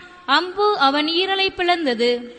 He goeth after her straightway, as an ox goeth to the slaughter, or as a fool to the correction of the stocks, till a dart strike through his liver, as a bird hasteth to the snare, and knoweth not that it is for his life. அடுத்தவங்க ஜீவியத்தை கவனிப்பது, watch பண்ணுவது, watching the life of others. இப்ப நம்ம கண்களால பார்த்து சிலரை முடிவு பண்ணலாம். இது போல அதுக்கு தான் இதை சொல்ல வந்தேன் நான். And I gave this example in this passage to say that come to decision by looking. இது சொல்லப்பட்ட நோக்கம் வேற, இந்த நீதிமொழிகள் எழுதப்பட்ட நோக்கம் வேற, நான் அதுக்குள்ள பிரவேசிக்கல. ஆனா ஒரு மனிதனை நம்ம எப்படி வாட்ச் பண்ணலாம், அதுக்காக இதை சொல்றேன். The purpose of writing this proverb was different. I'm not using that purpose here, but to say that we are watching it through our eyes, I'm telling it. அப்ப கண்களால பார்ப்பதின் மூலமாக ஒரு மனிதன் பாவி என்று நம்ம முடிவுக்கு வரலாம். Therefore, by seeing, we can come to a conclusion that a man is a sinner. அடுத்து சில காரியங்களை நம்ம செவிகளால கேள்விப்பட்டு முடிவுக்கு வரலாம். And certain other things, by hearing, we can come to a conclusion. ஏன்னா நம்முடைய வாழ்க்கையில் அநேக காரியங்கள் செவிகளால் தான் கேள்விப்பட்டு முடிவுக்கு வருகிறோம். For many things in our life, we decide by hearing alone. நம்ம எதையுமே கண்களால பார்த்திருக்க மாட்டோம். We wouldn't have seen anything by our eyes. யாரை குறித்து எதையுமே தவறான காரியங்கள் கண்களால பார்த்திருக்க மாட்டோம். We wouldn't seen any mistake of others by our own eyes. பலரும் அதை இதையும் சொல்லும்போது அந்த காதுகள்ல கேட்போம், செவிகள்ல கேட்போம். When many people say this and that about others, we keep on listening to those. செவிகள்ல கேட்கும்போது அது எங்க போகுது, மனதுக்கு போய் என்ன செய்யுது, ஸ்டோர் பண்ண சேவ் ஆயிருது. அது when we hear it through our ears, it reaches our mind and we get it stored there. அங்க போய் அது பத்திரமா இருக்கும். It will be safeguarded there. அப்ப மனதின் பரிசுத்தம் out. So holiness in the mind is lost. அது இருதயத்தில் தங்கி இருக்கும். It will settle in the heart. இருதயத்தின் பரிசுத்தம் out. So the holiness in the heart is also lost. அடுத்து நம்ம என்ன செய்வோம், வாயினால நம்ம கேள்விப்பட்ட விஷயத்தை 4 பேர்ட்ட சொல்லுவோம். Next, by our mouth we will be telling to others the things that we came to know. அதைத்தான் 50ஆம் சங்கீதத்தில் படிக்கிறோம். That's what we read in Psalm 50. நீ உட்கார்ந்து thou sittest உன் தாயின் மகனுக்கு அவதூறு உண்டாக்குகிறாய் and speakest against thy brother, thou slanderest thine own mother's son. உன் சகோதரனுக்கு விரோதமாய் பேசுகிறாய். You speakest against thy brother. 50ஆம் சங்கீதம் 20-21. 50 verse 20 and 21. நீ உட்கார்ந்து உன் சகோதரனுக்கு விரோதமாய் பேசி உன் தாயின் மகனுக்கு அவதூறு உண்டாக்குகிறாய். இவைகளை நீ செய்யும் போது நான் மௌனமாயிருந்தேன், உன்னை போல் நானும் இருப்பேன் என்று நினைவு கொண்டாய். ஆனாலும் நான் உன்னை கடிந்து கொண்டு அவைகளை உன் கண்களுக்கு முன்பாக ஒவ்வொன்றாக நிறுத்துவேன். Thou sittest and speakest against our brother, thou slanderest thine own mother's son. These things hast thou done, and I kept silence. Thou thoughtest that I was altogether such as one as thyself, but I will reprove thee and set them in order before thine eyes. அப்ப உட்கார்ந்து சகோதரனுக்கு விரோதமாய் பேசவும் தாயின் மகனுக்கு அவதூறு உண்டாக்கவும் காரணம் என்ன? Therefore was the reason to sit and speak against thy brother and slander thine own mother's son? பேசுறவங்க ஜீவியம் சுத்தமா இருக்குது. The life of the one who is speaking is pure. இவங்க தங்களுடைய சொந்த ஜீவியத்துல விபச்சாரமோ வேசித்தனமோ பண்ணதில்லை. In their own lives these haven't committed adultery and fornication. ஆனா அதே வேளையில But at the same time விபச்சாரம் பண்ண வேசித்தனம் இவங்க விபச்சாரம் பண்ணாங்க, இவங்க வேசித்தனம் பண்ணாங்க, இன்னால் இப்படிப்பட்டவள், இவள் ஒரு பாவி, இவன் ஒரு பாவி என்று வாயினால் பேசுகிறார்கள். But about others, they speak by the mouth saying, this person committed adultery, that person committed fornication, and she is a sinner, she is such a type of woman. அப்ப வாய் பரிசுத்தத்தை இழந்து விட்டது. Therefore mouth has lost its holiness. மனதில் இருக்கும்போது மனது பரிசுத்தத்தை இழந்து விட்டது. When it is in the mind has lost its holiness. கர்த்தருடைய பரிசுத்த நாமத்துக்கு உண்டாகட்டும். Glory be to God's holy name. இப்ப இருதயம் பரிசுத்தத்தை இழந்திருக்கிறது. Heart has lost its holiness. அப்ப இயேசு வரும்போது ரகசிய அறையில போக முடியாது. So when Jesus appears, you cannot be caught up in the secret coming. அப்ப இந்த பாபிலோனின் ஆவி என்ன செய்கிறது? What does the spirit of Babylon do? தேவனுடைய ஆலயத்தின் பாத்திரங்களை தீட்டுப்படுத்தினது. It defiled the vessels of the temple of God. அந்த ஆவி இன்றைக்கும் கிரியை செய்கிறது. That spirit is working even today. அந்த பாபிலோன் ஆவியின் மற்றொரு வல்லமைதான் அந்த ஸ்திரீ, மிருகத்தின் மேல் இருக்கிற ஸ்திரீ. The other power for the Babylonian spirit is a woman seated upon the beast. அந்த ஸ்திரீக்கு மற்றொரு பேர் வெளிப்படுத்தல் 17:5 பாபிலோன் என்றுதான் எழுதப்பட்டிருக்குது. The other name given for the woman according to Revelation chapter 17 verse 5, Babylon. 17:5. மேலும் ரகசியம் மகா பாபிலோன் வேசிகளுக்கும் பூமியிலுள்ள அருவருப்புகளுக்கும் தாய் என்னும் நாமம் அவள் நெற்றியில் எழுதியிருந்தது. And upon her forehead was a name written, Mystery Babylon the Great, the mother of harlots and abominations of the earth. இந்த பாபிலோனின் வல்லமை என்ன? What is this power of Babylon? இன்றைக்கு முழு உலகத்தில் அநேக தேவனுடைய பிள்ளைகள் தங்களுடைய சொந்த ஜீவியத்தில் பாவம் செய்யாமல், கிரியையில் பாவம் செய்யாமல் பரிசுத்தத்தை காத்துக் கொண்டிருக்கிறார்கள். In this whole world many children of God have not sinned in their lives, even in their deeds, and have kept their holiness. ஆனால் அந்த பரிசுத்தத்தை மாத்திரம் வைத்துக் கொண்டு கர்த்தருடைய ரகசிய அறையில் போக முடியாது. But having that holiness alone, they cannot be caught up in the secret coming of Jesus. அவர்கள் சொந்த சரீரத்திலே கிரியில் பாவம் செய்யாமல் பரிசுத்தத்தை காத்துக் கொண்டாலும், even though they have preserved holiness in their own body without sinning in the body, அவர்களின் நெற்றியை இந்த பாபிலோனின் வல்லமை தீட்டுப்படுத்தி விட்டது. This power of Babylon has corrupted their forehead. அவருடைய நெற்றியிலே இந்த பாபிலோனின் பெயர் எழுதப்பட்டிருக்கிறது. The name Babylon has been embedded on their foreheads. நெற்றி என்பது மனது. The forehead means mind. அந்த மனதுல பூமியில் உள்ள சகல அருவருப்புகளும் மனதுல இருக்குது. All the abominations of the earth are in their mind. சொந்த ஜீவியத்துல தாம் பாவம் செய்யல. In their own life they haven't committed sin. ஆனா அவன் பாவம் செஞ்சான். But that person has sinned. அவ பாவம் செஞ்சா. She has sinned. அவ இப்படி பண்ணா. He did like this. இவன் இப்படி செஞ்சான். He did like this. இப்படி பூமியில் உள்ள ஒவ்வொரு மனிதனுடைய அருவருப்பு, நமக்கு தெரிஞ்ச அநேகருடைய அருவருப்பு நம்ம நெற்றியில, நம்முடைய மனதுல இருக்குது. In this way the abominations of many people on this earth whom we know are in our forehead and in our mind. அதான் இந்த வசனத்துடைய அர்த்தம். That's the meaning of this verse. இது ஒரு ரகசியம். This is a mystery. இன்றைக்கு அநேக தேவனுடைய பிள்ளைகளுக்கு அது தெரிகிறது இல்ல. Today many children of God are not aware of this. பாபிலோனின் வல்லமை இன்றைக்கு கிரியை செய்கிறது. The Babylonian power is working even today. இனி எழும்ப போகிற ரோம சாம்ராஜ்யத்துக்கு மற்றொரு பெயர் Babylon. The other name for the Roman Empire which is to rise up again is Babylon. அந்த ஆவி இன்றைக்கு கிரியை செய்கிறது. That spirit is working even today. அது தேவனுடைய ஆலயத்தை கெடுப்பதுதான் அதனுடைய வேலை. Its work is to destroy or defile the temple of God. மனதை கெடுப்பது. Corrupting the mind. அந்த ரகசியம் என்ன? What's the mystery? வேசிகளுக்கும் பூமியில் உள்ள அருவருப்புகளுக்கும் தாய். The mother of harlots and abominations of the earth. அதான் தாய். பூமியில் உள்ள சகல அருவருப்புகளும் இங்க நெற்றியில் எழுதப்பட்டிருக்குது. That is the mother. All the abominations of the earth are written on their foreheads. ஒவ்வொரு தேவனுடைய பிள்ளையுடைய நெற்றியில, மனதுல மற்றவங்களுடைய குற்றங்கள், குறைவுகள் அழியாத வண்ணம் பதித்து விடுகிறது. Therefore it registers in the forehead and mind of the children of God the sins and shortcomings of others, so that they are not erased. இதைத்தான் பரிசுத்த பவுல் மற்றொரு விதத்திலே சொல்லுகிறார். This is what St. Paul says in another way. இதெல்லாம் ஒரு சாத்தானின் வல்லமை. These are the powers of Satan. Pavul என்ன சொல்லுகிறார்? What does Paul say? சர்ப்பமானது தன்னுடைய தந்திரத்தினாலே ஏவாளுடைய மனதை கெடுத்தது போல, as serpent had beguiled the mind of Eve by subtlety, உங்கள் மனதும், I fear that your minds, கிறிஸ்துவை பற்றிய உண்மை நின்று விலகும்படி கெடுக்கப்படுமோ என்று பயந்திருக்கிறேன். should be corrupted from the simplicity that is in Christ. 2 கொரிந்தியர் 11:3. 2 Corinthians chapter 11 verse 3.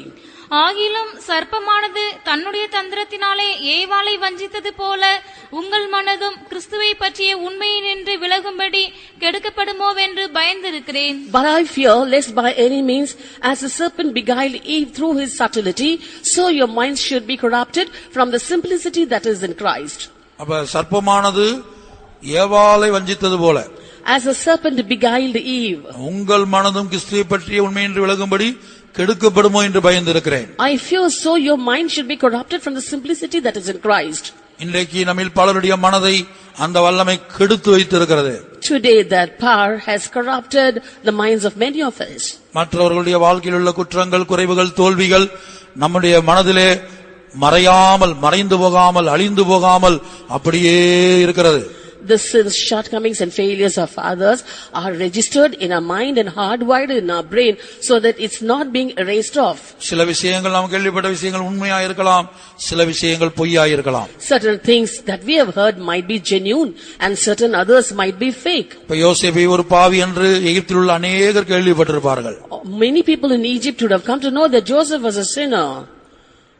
போத்திபாருடைய மனைவி அதற்கு ஆதாரத்தோடு காட்டுகிறாள். Potiphar's wife had evidence for that. யோசேப்புடைய வஸ்திரம் அவளுடைய கையில் இருந்தது, உண்மைதான். It's true that the garments of Joseph were in her hands. அந்த வஸ்திரத்தை கண்களால் பார்த்தவர்கள், Those who have seen that garments with their eyes, அதை குறித்து கேள்விப்பட்ட மொத்த எகிப்து தேசத்தார், the whole land of Egypt which heard about that, என்ன யோசித்திருப்பார்கள்? what would have they thought? யோசேப்பு பாவி, Joseph is a sinner. யோசேப்பு யார் என்று எங்களுக்கு தெரியும். I know who Joseph is. யோசேப்புடைய கடந்த கால சரித்திரம் என்ன என்று எங்களுக்கு தெரியும். I know Joseph's history. ஆனா அது உண்மையா பொய்யாங்கிறது யாருக்கு தெரியும்? But who knows whether it's true or not? அது கர்த்தருக்கும் யோசேப்புக்கும் தான் தெரியும். Only the Lord and Joseph knows it. கர்த்தருடைய பரிசுத்த நாமத்துக்கு உண்டாகட்டும். Glory be to God's holy name. அதனால நம்முடைய ஜீவியத்தை நாம் திரும்பி வரும்போது, Therefore when we come back to our life, மேனே மேனே தெக்கேல் உப்பாசின், mene tekel uparsin, பிதாவின் கரம் நமக்கு விரோதமாக எழுதக்கூடாது. the hand of the Lord should not write against us. பிதாவினுடைய சொந்த கரம் நமக்கு விரோதமாக எழுதக்கூடாது. God's own hand should not be writing anything against us. நம்முடைய தேவனுடைய ஆலயத்தின் பாத்திரங்களை நாம் பாதுகாத்துக் கொள்ள வேண்டும். We have to preserve the vessels of our temple. இப்ப சில பாத்திரங்களை குறித்து தான் நான் சொன்னேன். I told you only about a few vessels. நான் இதோடு இந்த பாபிலோனை குறித்து முடிக்க விரும்புகிறேன். With this I want to close off Babylon. அடுத்து நாம் மேதியா பெர்சியாவை குறித்து தியானிக்க வேண்டும். Next we have to meditate about the Medo-Persian Empire. இன்றைய மீதி உள்ள காரியத்தில் இன்னும் சில சத்தியங்கள் இருக்கிறது. There are 8 other truths.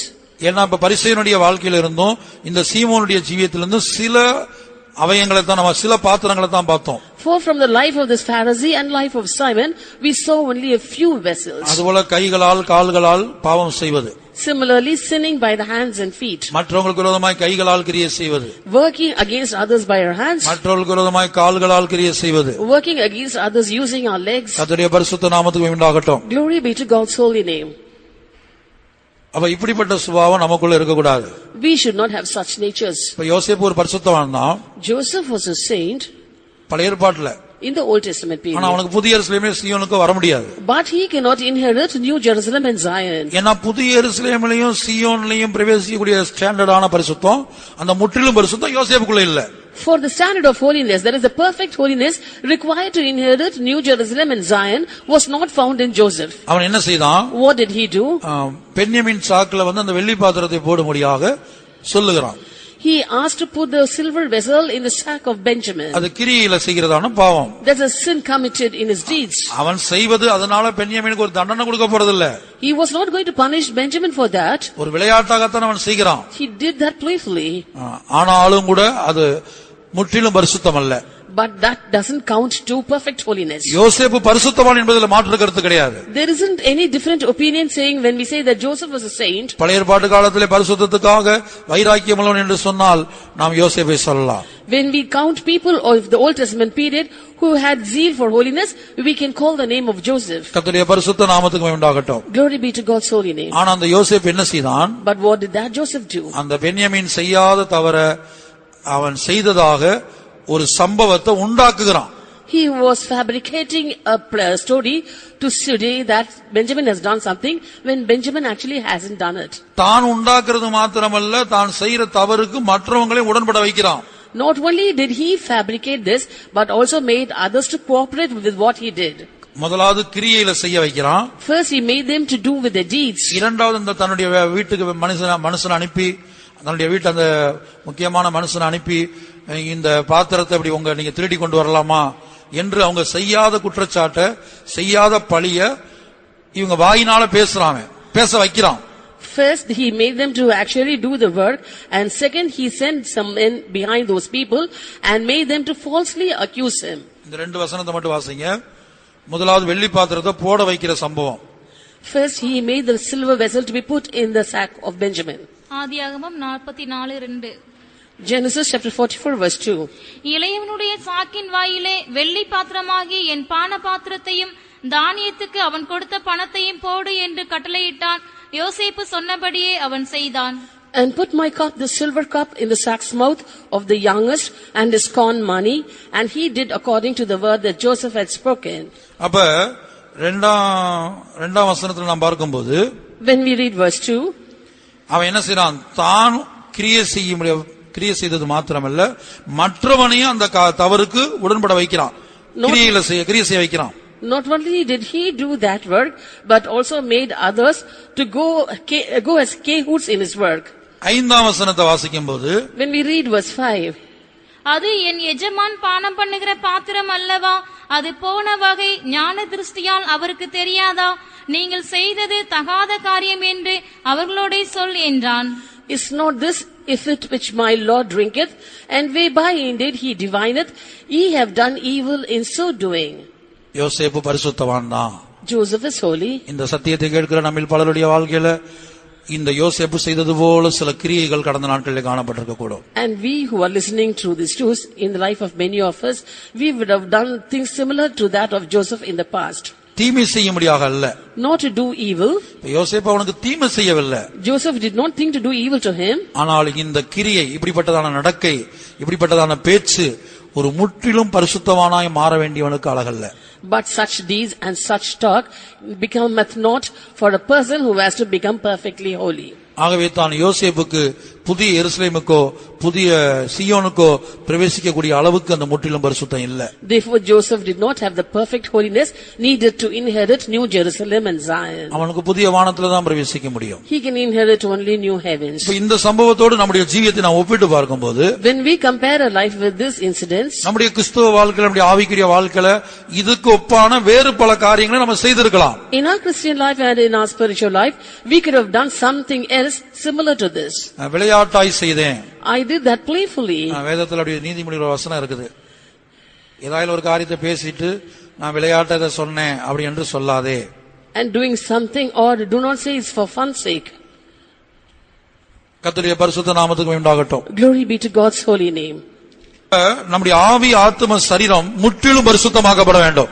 Our spirit, soul and body should be sanctified wholly. பாபிலோனுடைய முடிவு, the end of Babylon, சிங்கத்தை போன்ற அந்த சாம்ராஜ்யம், the empire which was like a lion, கரடிக்கொப்பான சாதாரண ராஜ்யம், அதை ஜெயித்து ஒரு பெரிய உயர்வுக்கு வரும்படியாக கர்த்தர் செய்தார். and the Lord helped an ordinary empire kingdom which was compared to a bird to overcome it and to become a very great empire. ஒரு பெரிய சாம்ராஜ்யத்தை ஒரு சாதாரண ராஜ்யம் ஜெயித்தது. An ordinary kingdom overcame a very great empire. நீதிமொழிகள் 26:19. Proverbs 26:19.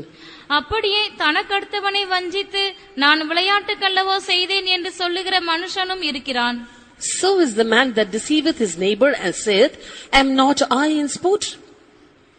விளையாட்டுக்கு செய்தேன்.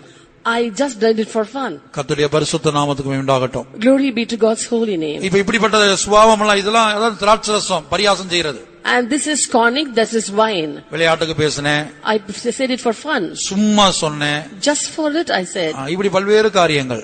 Like that various things. என்னுடைய ஜீவிதத்தை திரும்பி பார்க்கும்போது இப்படி ஏராளமான காரியங்கள் இருக்கிறது. If I look back at my life, I can say there are so many things like this. தேவனுடைய வசனங்களுக்கு முன்பாக நான் என்னை தாழ்த்துகிறேன். Before the word of God, I humble myself. அப்ப அந்த சிங்கத்தை போன்ற ராஜ்யத்தை கரடி, ஒரு தகுதியில்லாத மிருகம், பலத்தில் குறைவுள்ள மிருகம், ஜெயிக்க காரணம் கர்த்தர். Therefore, it's the Lord who who was a reason for an ordinary kingdom which is like a bear and inferior in strength to a kingdom or empire which was like a lion. இந்த கர்த்தர் பாபிலோனை சாம்ராஜ்யமாய் உயர்த்தினாரோ அதே கர்த்தர் பாபிலோனை தாழ்த்தி சாதாரண ராஜ்யமாய் காணப்பட்ட மேதியாவை ஒரு சாம்ராஜ்யமாய் உயர்த்தினார். The same Lord God who lifted up a Babylonian kingdom into a great Babylonian empire, the same Lord brought not to the Babylonian empire and brought up the Medo-Persian kingdom into an empire. இப்படித்தான் சமுத்திரத்திலே தானியேல் கண்ட தரிசனத்தில் இரண்டாம் மிருகம் கரடிக்கொப்பான மிருகம். In this way, in the vision that Daniel saw, the second beast that came out of the sea was a bear. முதலாவது அது Media ராஜ்யம். First it was the Medes. பிற்பாடு சரித்திரத்தில் அது பெர்சியாவும் சேர்ந்து மேதியா பெர்சியா சாம்ராஜ்யம் என்று அழைக்கப்பட்டது. Later Persia also joined together and then it was called the Medo-Persian Empire. இனி எரேமியா 51:11 வாசிப்போம். Now let's read Jeremiah chapter 51 verse 11. அம்புகளை துலக்குங்கள், கேடகங்களை நன்றாய் செப்பனிடுங்கள். கர்த்தர் மேதியருடைய ராஜாக்களின் ஆவியை எழுப்பினார். பாபிலோனை அழிக்க வேண்டும் என்பதே அவருடைய நினைவு. இது கர்த்தர் வாங்கும் பலி, இது தமது ஆலயத்துக்காக அவர் வாங்கும் பலி. Make bright the arrows, gather the shields. The Lord hath raised up the spirit of the kings of the Medes for his devices against Babylon to destroy it, because it is the vengeance of the Lord, the vengeance of his temple. இது தமது ஆலயத்துக்காக அவர் வாங்கும் பலி. It is the vengeance of his temple. எழுத்தின்படியான தேவாலயத்தின் பாத்திரங்களை தீட்டுப்படுத்தின Babylon சாம்ராஜ்யத்தை கர்த்தர் பழி வாங்கி இருக்க கூடுமானால், if the Lord had taken vengeance of the Babylonian empire which defiled the literal vessels of the temple of இந்த God, வார்த்தைகளை கேட்கிற ஒவ்வொரு தேவனுடைய பிள்ளையும், every child of God which is listening to this word, அபிஷேகம் பண்ணப்பட்ட நாமே தேவனுடைய ஆலயம். we who are anointed are the temple of God. நம்முடைய ஆவியிலே காணப்படுகிற ஒவ்வொரு பாத்திரங்களையும், Every vessel found in our spirit, ஆத்மாவிலே காணப்படுகிற ஒவ்வொரு பாத்திரங்களையும், every vessel found in our soul, சரீரத்திலே காணப்படுகிற ஒவ்வொரு பாத்திரங்களையும், every vessel found in our body, நாம் பரிசுத்தமாய் பாதுகாக்க வேண்டியது, குற்றமற்றதாய் இருக்கும்படி காக்கப்பட வேண்டியது அவசியமாயிருக்கிறது. we have to preserve it holy and also blameless. நம்முடைய கண்கள் மற்றவருடைய குறைவுகளை காணக்கூடாது. Our eyes should not look at the shortcomings of others. நம்முடைய வாய் மற்றவருடைய குறைவுகளை, குற்றங்களை, தூஷணமான காரியங்களை பேசக்கூடாது. Our mouth should not speak the shortcomings and sins and also blaspheme others. மற்றவர்களை நிந்திக்க கூடாது. We should not reproach others. பாருங்க, பென்யமீன் மேல ஒரு திருட்டு பட்டம் கட்டுறாங்க, விளையாட்டுக்கா கட்டுறாங்க. And just for fun's sake, they made Benjamin as the robber or a stealer. திருட்டு பட்டம் கட்டப்பட்டது. And he was made a stealer by them. பாருங்க, கூட இந்த சகோதரர்கள் என்ன யோசிச்சிருப்பாங்க? What would his brothers have thought about it? ஒருவேளை பென்யமீன் எடுத்திருப்பானோ? Maybe Benjamin would have taken it. இந்த செய்தியை கேள்விப்பட்டவங்க என்ன யோசிப்பாங்க? What would others who heard this matter think? அந்த வெள்ளி பாத்திரத்தை பென்யமீன் திருடி இருப்பானோ? Oh, Benjamin would have stolen that silver vessel. இப்படித்தான் இன்றைக்கு கிறிஸ்தவ உலகத்தில் அநேக தேவனுடைய பிள்ளைகளுடைய பெயர் விளையாட்டாக மற்றவர்களால் கெடுக்கப்படுகிறது. In this way, in the Christian world, the names of many children of God are being tarnished for playful natures. அது அவர்களுக்கு பரியாசமா இருக்கிறதான் திராட்சரசம். It is something like mocking for them, that is wine. அவர்கள் தேவனுடைய ஆலயத்தின் பாத்திரங்கள்ல தங்களுடைய வாயில அந்த திராட்சரசத்தை ஊத்தி பரியாசம் பண்றாங்க, மற்றவங்களை தூசிக்கிறாங்க, மற்றவங்களுடைய பெயரை கெடுக்கிறாங்க. And their mouth is the vessel of the temple of their God, and they are using pouring in wine. They are spoiling the name of others. They are slandering others and say that it's for fun. மற்றவர்களை குறித்து இல்லாத காரியங்களை கேள்விப்பட்டு and hearing things which haven't taken place in the life of others, அதான் செவிகள்ல திராட்சரசம் ஊத்துறது. that is pouring wine in the ears. அந்த பாத்திரத்துல வார்க்கிறது. That's pouring in that vessel. ஆகவே மெனே மெனே தெக்கேல் உப்பாசின், Therefore many tekel uparsin, மெனே தெக்கேல் உப்பாசின், many tekel uparsin. நீ தராசிலே நிறுத்தப்பட்டு குறைய காணப்படுகிறாய் என்று நம்மில் ஒருவரையும் பார்த்து, இந்த வார்த்தைகளை கேட்கிற நம்மில் ஒருவரையும் பார்த்து கர்த்தர் சொல்லக்கூடாது. Looking unto none of us who are listening to these words of God in the night, the Lord should say like that, thou wert weighed in the balances and found wanting. இன்றைக்கு நம்முடைய ஆலயத்தின் பாத்திரங்களை நாம் தீட்டுப்படுத்தி இருக்கிறோம். Today we have defiled the vessels of the temple of God. அந்த பெல்சாத்சார் செய்தது போல நாமும் இன்றைக்கு தேவனுடைய ஆலயத்தின் பாத்திரங்களாகிய கண்கள், காதுகள், வாய், ஆவியிலே காணப்படுகிற சிந்தை, அறிந்து கொள்ற பகுதி, இப்படி ஒவ்வொரு காரியத்தை நாம் தீட்டுப்படுத்தி இருக்கிறோம். As Belshazzar did the other day, today we are also defiling the vessels of our temple, that is our ears, eyes, mouth, and also the mind which is found in the spirit. அதற்காக நாம் மனங்கசந்து அழுவோமாக. Let us weep bitterly for that. தேவனிடத்திலே கெஞ்சி மன்றாடுவோமாக. Let us beseech the Lord and pray to him. இனி காலம் இல்லை. We have no more time. நமக்கு இருக்கிற ஒவ்வொரு நாளும் ஒவ்வொரு ராத்திரி ஒவ்வொரு நேரமும் நாம் தேவ சமூகத்தில் புலம்பிக் கொண்டே இருக்க வேண்டும்.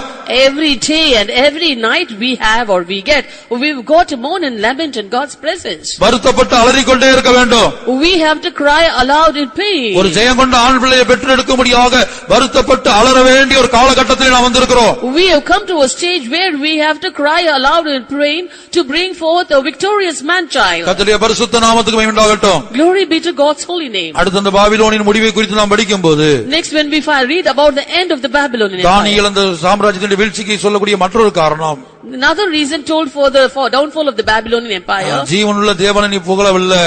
He does not praise the living God. உன்னுடைய சுவாசத்தை கையில வைத்திருக்கிறவர், He is having your breath in his hand. உன் வழிகளுக்கெல்லாம் அதிகாரி, He is ruler of all your ways. அவரை நீ புகழ்ந்து பேசாமல், You have not glorified him. அவரை நீ மகிமைப்படுத்தாமல், You haven't glorified him. உணர்ச்சி இல்லாம, Those have no feeling. காணாமல் கேளாமல் உணர்வு இல்லாமல் இருக்கிற, The one who see not nor hear nor know. மரம் மண்ணு வெள்ளி வெண்கலமான அந்த தேவர்களை நீ புகழ்ந்து கொண்டிருக்கிறாய். You have praised the gods of silver, gold, brass, iron and wood.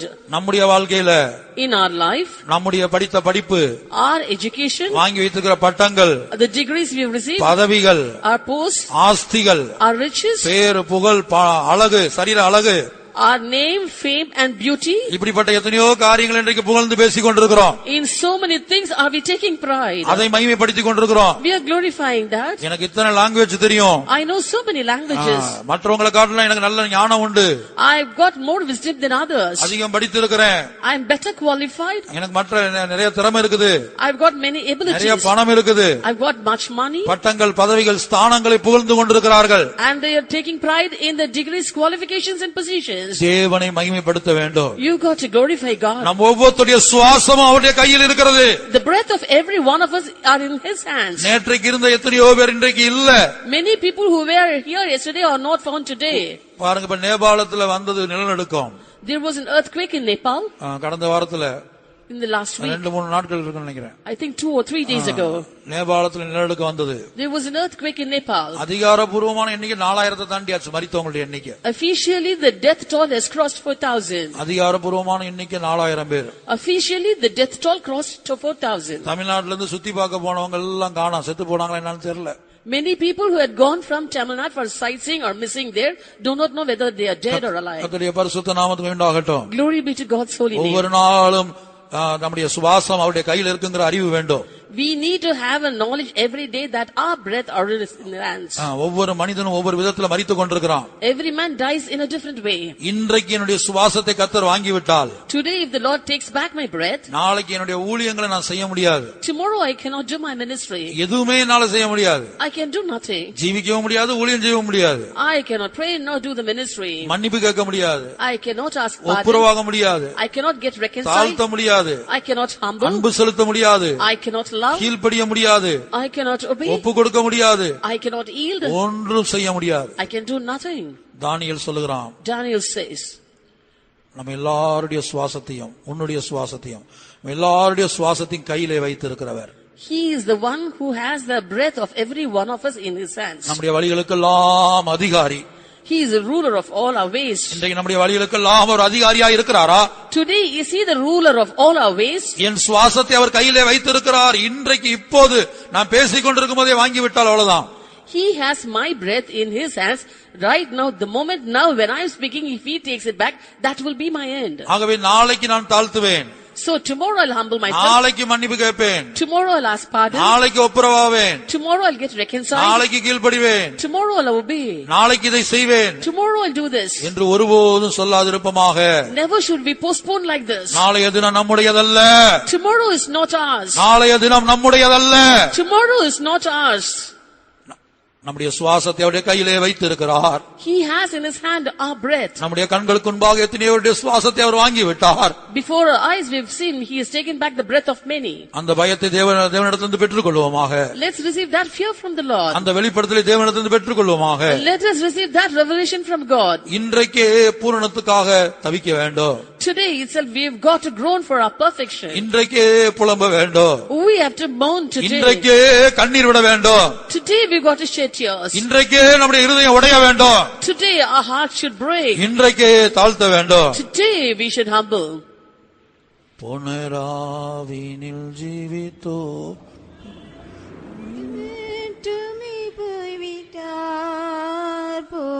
புனராவினில் ஜீவித்தோர் பல பூமி வீட்டுமே போய்விட்டார். என்றாலோ நமக்கிந்த நாளையும் தந்த நேசரை துதிப்போம். என்றாலும் நமக்கிந்த நாளையும் தந்த நேசரை துதிப்போம். புனராவினில் ஜீவித்தோர் பல பூமி வீட்டுமே போய்விட்டார். புனராவினில் ஜீவித்தோர் பல பூமி வீட்டுமே போய்விட்டார். என்றாலும் நமக்கிந்த நாளையும் தந்த நேசரை ஸ்துதிப்போம். என்றாலும் நமக்கிந்த நாளையும் தந்த நேசரை ஸ்துதிப்போம். புனராவினில் ஜீவித்தோர் பலர் பூமி வீட்டுமே போய்விட்டார். புனராவினில் ஜீவித்தோர் பலர் பூமி வீட்டுமே போய்விட்டார். என்றாலும் நமக்கிந்த நாளையும் தந்த நேசரை ஸ்துதிப்போம். என்றாலும் நமக்கிந்த நாளையும் தந்த நேசரை ஸ்துதிப்போம். என்றாலும் நமக்கிந்த நாளையும் தந்த நேசரை ஸ்துதிப்போம்.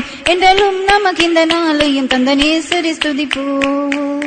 நன்றியால் உள்ளம் பூரித்தீடுதே அன்னையாம் இயேசுகாரண்யம். நன்றியால் உள்ளம் பூரித்தீடுதே அன்னையாம் இயேசுகாரண்யம். ஒவ்வொன்றாய் இதை தியானம் செய்யவும் எவ்வாறு ஏற்ற சந்தர்ப்பம். ஒவ்வொன்றாய் இதை தியானம் செய்யவும் எவ்வாறு ஏற்ற சந்தர்ப்பம். நன்றியால் உள்ளம் பூரித்தீடுதே நன்றியால் உள்ளம் பூரித்தீடுதே அன்னையாம் இயேசுகாரண்யம்.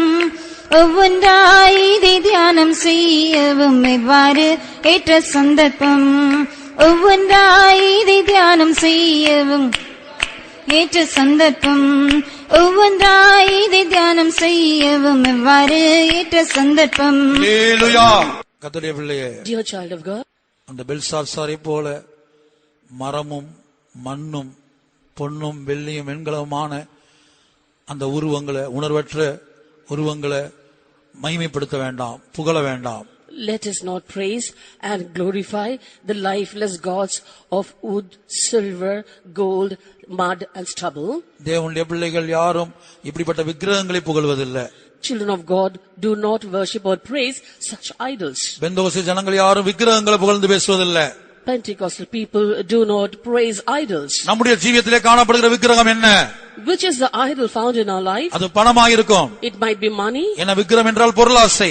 For when we say of idol, it is covetousness. அது பொருளாயிருக்கும். It might be some material. இந்த பூமியில் உள்ள எந்த ஒரு மனிதனையும் நம்ம புகழ்ந்து பேசிக் கொண்டிருக்கலாம். Or we might be praising any man in this world. அதுதான் நம்முடைய வாழ்க்கையில உள்ள விக்கிரகம்.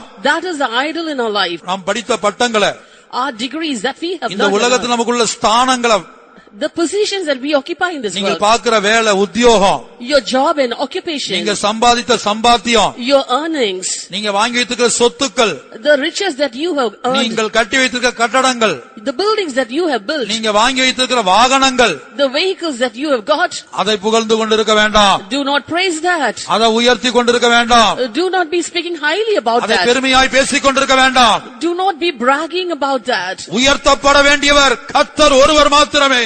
The one who is to be lifted is the Lord alone. மகிமைப்படுத்தப்பட வேண்டியவர் கர்த்தர் ஒருவர் மாத்திரமே. The one who is to be glorified glorified is the Lord alone. புகழப்படத்தக்கவர் கர்த்தர் ஒருவர் மாத்திரமே. The one who is to be praised, the Lord alone. உங்களுடைய சொந்த பிள்ளைகளை கூட புகழ வேண்டாம். Don't praise even your own children. கணவன் மனைவி கணவனையும் பெற்றோர் பிள்ளைகளையும் பிள்ளைகள் பெற்றோரை புகழ வேண்டாம். The husband should not praise the wife, and wife should not praise her husband, and the parents should not praise the children, and the children should not praise the parents. புகழப்படத்தக்கவர் கர்த்தர் ஒருவரே. The one to be praised is the Lord alone. என் மகிமையை வேற ஒருவருக்கும் கொடேன். I'll give my glory to no one. மகிமைப்படுத்தப்பட வேண்டியவர் கர்த்தர் ஒருவர் மாத்திரமே. The one who is to be glorified is the Lord alone. நம்முடைய ஆவிக்குரிய ஜீவிதத்தில் கர்த்தரை மாத்திரம் உயர்த்துவோம். In our spiritual life, let us exalt the Lord alone. நீங்கள் விசுவாசியா இருந்தாலும் ஊழியர்களா இருந்தாலும் வாலிபர்களா இருந்தாலும் உங்களுடைய பட்டங்களை உயர்த்த வேண்டாம். You might be believers or workers of God or youngsters. Do not highly speak about your degrees. இத்தனை பாஷை தெரியும் என்று அதிலே பெருமை வேண்டாம், புகழ் வேண்டாம். Do not take pride in saying I know so many languages. மாத்திரம் உயர்த்துவோம். Let us exalt the Lord alone. ஏனென்றால் அவரே நம்முடைய சுவாசங்களை கையிலே வைத்திருக்கிறவர். For he is the one who has the breath of every one of us in his hands. அவரே நம்முடைய வழிகளுக்கெல்லாம் அதிகாரி. He is the ruler of all our ways. Babylon சாம்ராஜ்யத்தின் முடிவு நமக்கு ஒரு பாடமாய் அமையட்டும். Let the end of the Babylonian empire be a lesson to us. கரடிக்கொப்பான பலம் குறைந்த மனிதர்களிடத்திலே கர்த்தர் உங்களை என்னையும் ஒப்பு கொடுத்து விடாத வண்ணம். So that the Lord does not give up you and me into the hands of the one who is inferior in strength like that of a bear. தேவாலயத்தை நாம் பாதுகாத்துக் கொள்வோம். Let us keep the temple of God. ஒருவன் தேவனுடைய ஆலயத்தை கெடுத்தால் தேவன் அவனை கெடுப்பார். If any man defile the temple of God, him shall God destroy. ஒரு மனிதன் கெடுத்தாலே என்னால் தாங்க முடியாது. If a man comes to destroy me, I cannot endure. சர்வ வல்லமையுள்ள தேவன் கெடுத்தால், என்னை கெடுத்தால் என் நிலவரம் என்ன ஆகும் ஆண்டவரே? If the Almighty Lord spoils me and destroys me, what will be my state, O Lord? எனக்கு உதவி செய்யும் ஐயா. Lord, help me. இந்த ஆலயத்தின் பாத்திரங்களை பரிசுத்தமாய் பாதுகாத்துக் கொள்ள எனக்கு உதவி செய்யும். Lord, help me to preserve the vessels of this temple holy. ஏனென்றால் இப்போது என்னுடைய ஆலயத்தின் பாத்திரங்கள் தீட்டுப்படுத்தப்பட்ட நிலவரத்தில் இருக்கிறது. For the vessels of my temple are defiled. இரக்கம் பாராட்டும். Lord, show mercy. கிருபையாய் இரங்கும் ஆண்டவரே. Lord, graciously have compassion on me. என்று நாம் ஜெபிக்கிற இடத்துக்கு கடந்து வருவோமாக. Let us come to this place to pray. கர்த்தர் நமக்கு உதவி செய்வாராக. May the Lord help us. ஜெபம்.